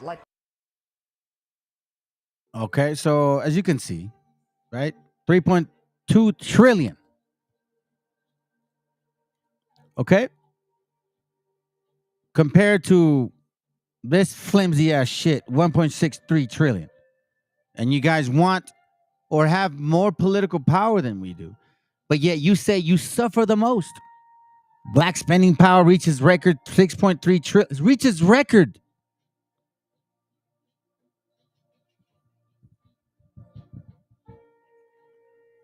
We generate more, and we got no political pool. But you guys do. So, brothers, sisters, you need to really pay attention to what all these things are saying to you. And for you, well, I don't care anymore, bro. It is what it is. I already know where this channel is gonna go, and I can tell you right now that more likely YouTube is gonna do everything possible to limit the views, the people to reach. They said it right now. They said it themselves. You know, they're gonna limit, but it's okay, because those that get it, and those that don't. Anyways, you know how I roll, man. I'm gonna play a song and then I'm out. Message. You guys have a good night. Hope it was edifying, at least, or entertaining. All right. All right, Chicloso, take care of yourself. All right, man. Anyways, by the way, saludos, buenas noches, Guaracuya. Yes, Sarala, man. Again, this was a little bit different. I wasn't trying to bring scriptures today. I just wanted to touch on what these brothers have done, the honor and the thank you that I have for them, the sacrifice they put.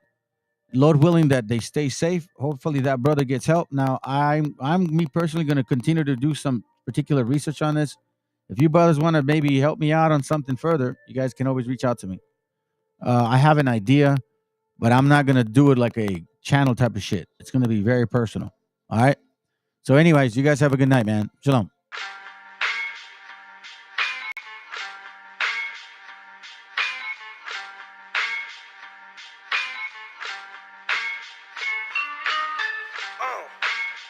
En la Plaza de Reyes, Black 50, soplón. Yeah. ¿Qué vas a saber? ¿Qué vas a saber tú? Oye, chibolito, partomé. Pulpín de los pulpines, batería de Rapunzel, de rapeos, de raptos, de lagartos en cuartel. Cualquier la pega de cruel con un viejo coronel. Soy flujo, se me antojó dormirme en el laurel. Elevé mi level con un label y un Faber-Castell. Ya un papel, lo empape con sangre de todo aquel que se jura Nobel y no ve mis trenes en la riel. What's so man? ¿Por qué no sacan la tabue? Juro por mis aguas que no te hablo por las powers. Soy chinchado neto, búscame por pico sour y te voy a meter al centro loco como Beckenbauer. Escúchame atento mi pro, que estamos rompiéndole en pro. El negro de Plaza de Reyes como siempre rompe de este micrófono. Que quiere meterle como yo pero no puede meterle taco pro. Si te pensaba que solo era un gallo, déjame decirle que se equivocó. Real motherfucker feeling on the street. Es el Black Sheep, Black Sea Metal de Plaza de Kings. Motherfucker, so bloom.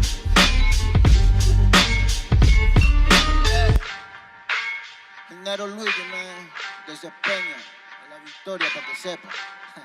Incas Mo, Money Gang Gang, yeah, yeah, Yo también he llorado, gente. También me han desplazado por mi rasgo afrodescendiente. Sí, un perro no habla pero siente. Cuento historias callejeras pa' barrios de delincuentes. Soy un perro que te ladra, que te muerde y que te huele, nene. Soy más que Lele, ustedes para mí son pelele. Con mi jodía todo el día en busca de los cheles. Tengo un perro en fiscalía que nos mueve los papeles y otro en la comisaría para evitar el susto. Muchas veces me han llevado por solo como luzco. Perdón, madre mía, si yo le causé un disgusto, pero en esta vía yo crecí rodeado de perros chuscos. Yo sé que me quieren ganar, yo sé que me quieren tumbar y no pasará porque soy de verdad. Está súper rafina la Dodo Style, metido en latina aprendiendo un quizá. Yo tengo el style, no mido la raza del perro, yo mido por la lealtad y yo soy leal. Yeah. La calle te enseña lo que no te enseña la universidad. Yeah. Saliste ese peña aquí con una seña te tiran para atrás. Yeah. La calle limeña aquí nadie la dueña, ya nada es igual. Yeah. Tiene que respetar, yeah. Tiene que respetar. Yeah. La calle te enseña lo que no te enseña la universidad. Yeah. Saliste ese peña aquí con una seña te tiran para atrás. Yeah. La calle limeña aquí nada le dueña, ya nada es igual. Yeah. Tienes que respetar, yeah. Si yo soy tu papá, yeah, yeah, yeah. Cinco Mob, negro. Yeah, Cinco Mob, nigga. Yeah, Nero Luigi, man. Incas Mob, yeah. It's Money Gang, gang, gang, yeah. Hey, yo. Yango en la maldita casa. Me llaman pa' que les dé al menos una vez al mes. Se metieron al lago y olvidaron que era el mes. For everybody bless. La fama es una puta, me está llamando a las 3. Dile que llame después de las 16 y 25. Volví de la infancia de Abraham Lincoln. Con fuerza ya inco, luchando para salir del rincón. Letra callejera en CD brinco. Under del under, puede que tu viejo te lo mande. Sale de vez en cuando como el cóndor por los Andes. Mi cuerpo no es de madera como Dandy. Antes que me branden, yo seré la ola que los expande. Aunque esto me pique en la madera, no sirven ni para romper el ticket de un evento afuera. Loco por la carrera, desafían la gravedad. Yo espero tras la barrera y llego con la novedad. Niña, tú solo espera que ya encontré la manera. He visto bastante por querer lograrlo saltando escalones dentro de la escalera. La vida me puso al depósito, yo soy de púlpito pa' que el mundo conociéramos. De esta parte mejor interprete que parido de esta cordillera. Sin luz afuera, que el espectáculo es dentro. La calle es mi templo, tiembla el pavimento cuando yo me concentro. Mis disparos son temas, la calle un poema se siente desde cuando entro. Y a toditos estos drogaditos que creen que rapean los regreso al centro de mi balcón. Yo he visto el clon del clon en la misma gestión, pero a la malla no llega el balón. Y para esta pantalla no soy el patrón. Yo ya me sé la cuestión y doy fe por cada renglón. Consciente de la operación del final de Mbappé con la edad de bufón. De Yango en la maldita casa, Plaza de Reyes, papá. El Nero Luigi, Black Mental, hip hop peruano. Rasgo en la maldita base. Yao, yao, yao. Nah.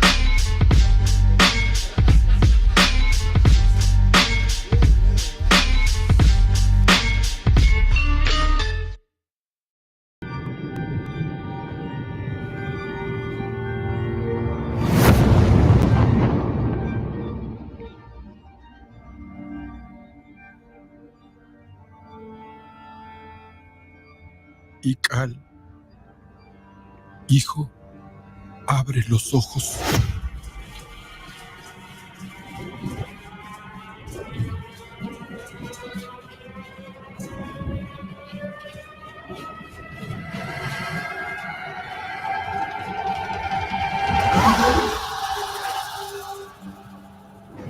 Tu cuerpo se queda con nosotros, pero tu espíritu debe seguir.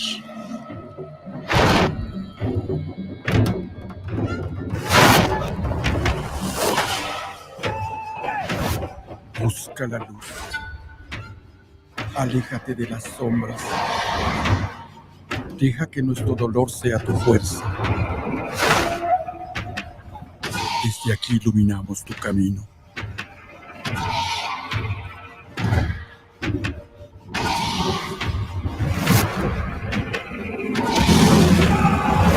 Lucha como nosotros ante esta pena tan grande.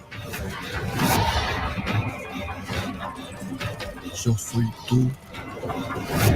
Tú eres yo.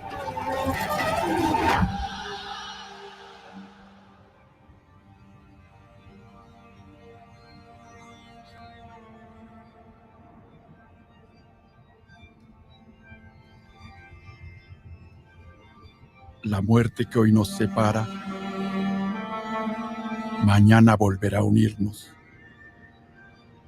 Eres libre, hijo.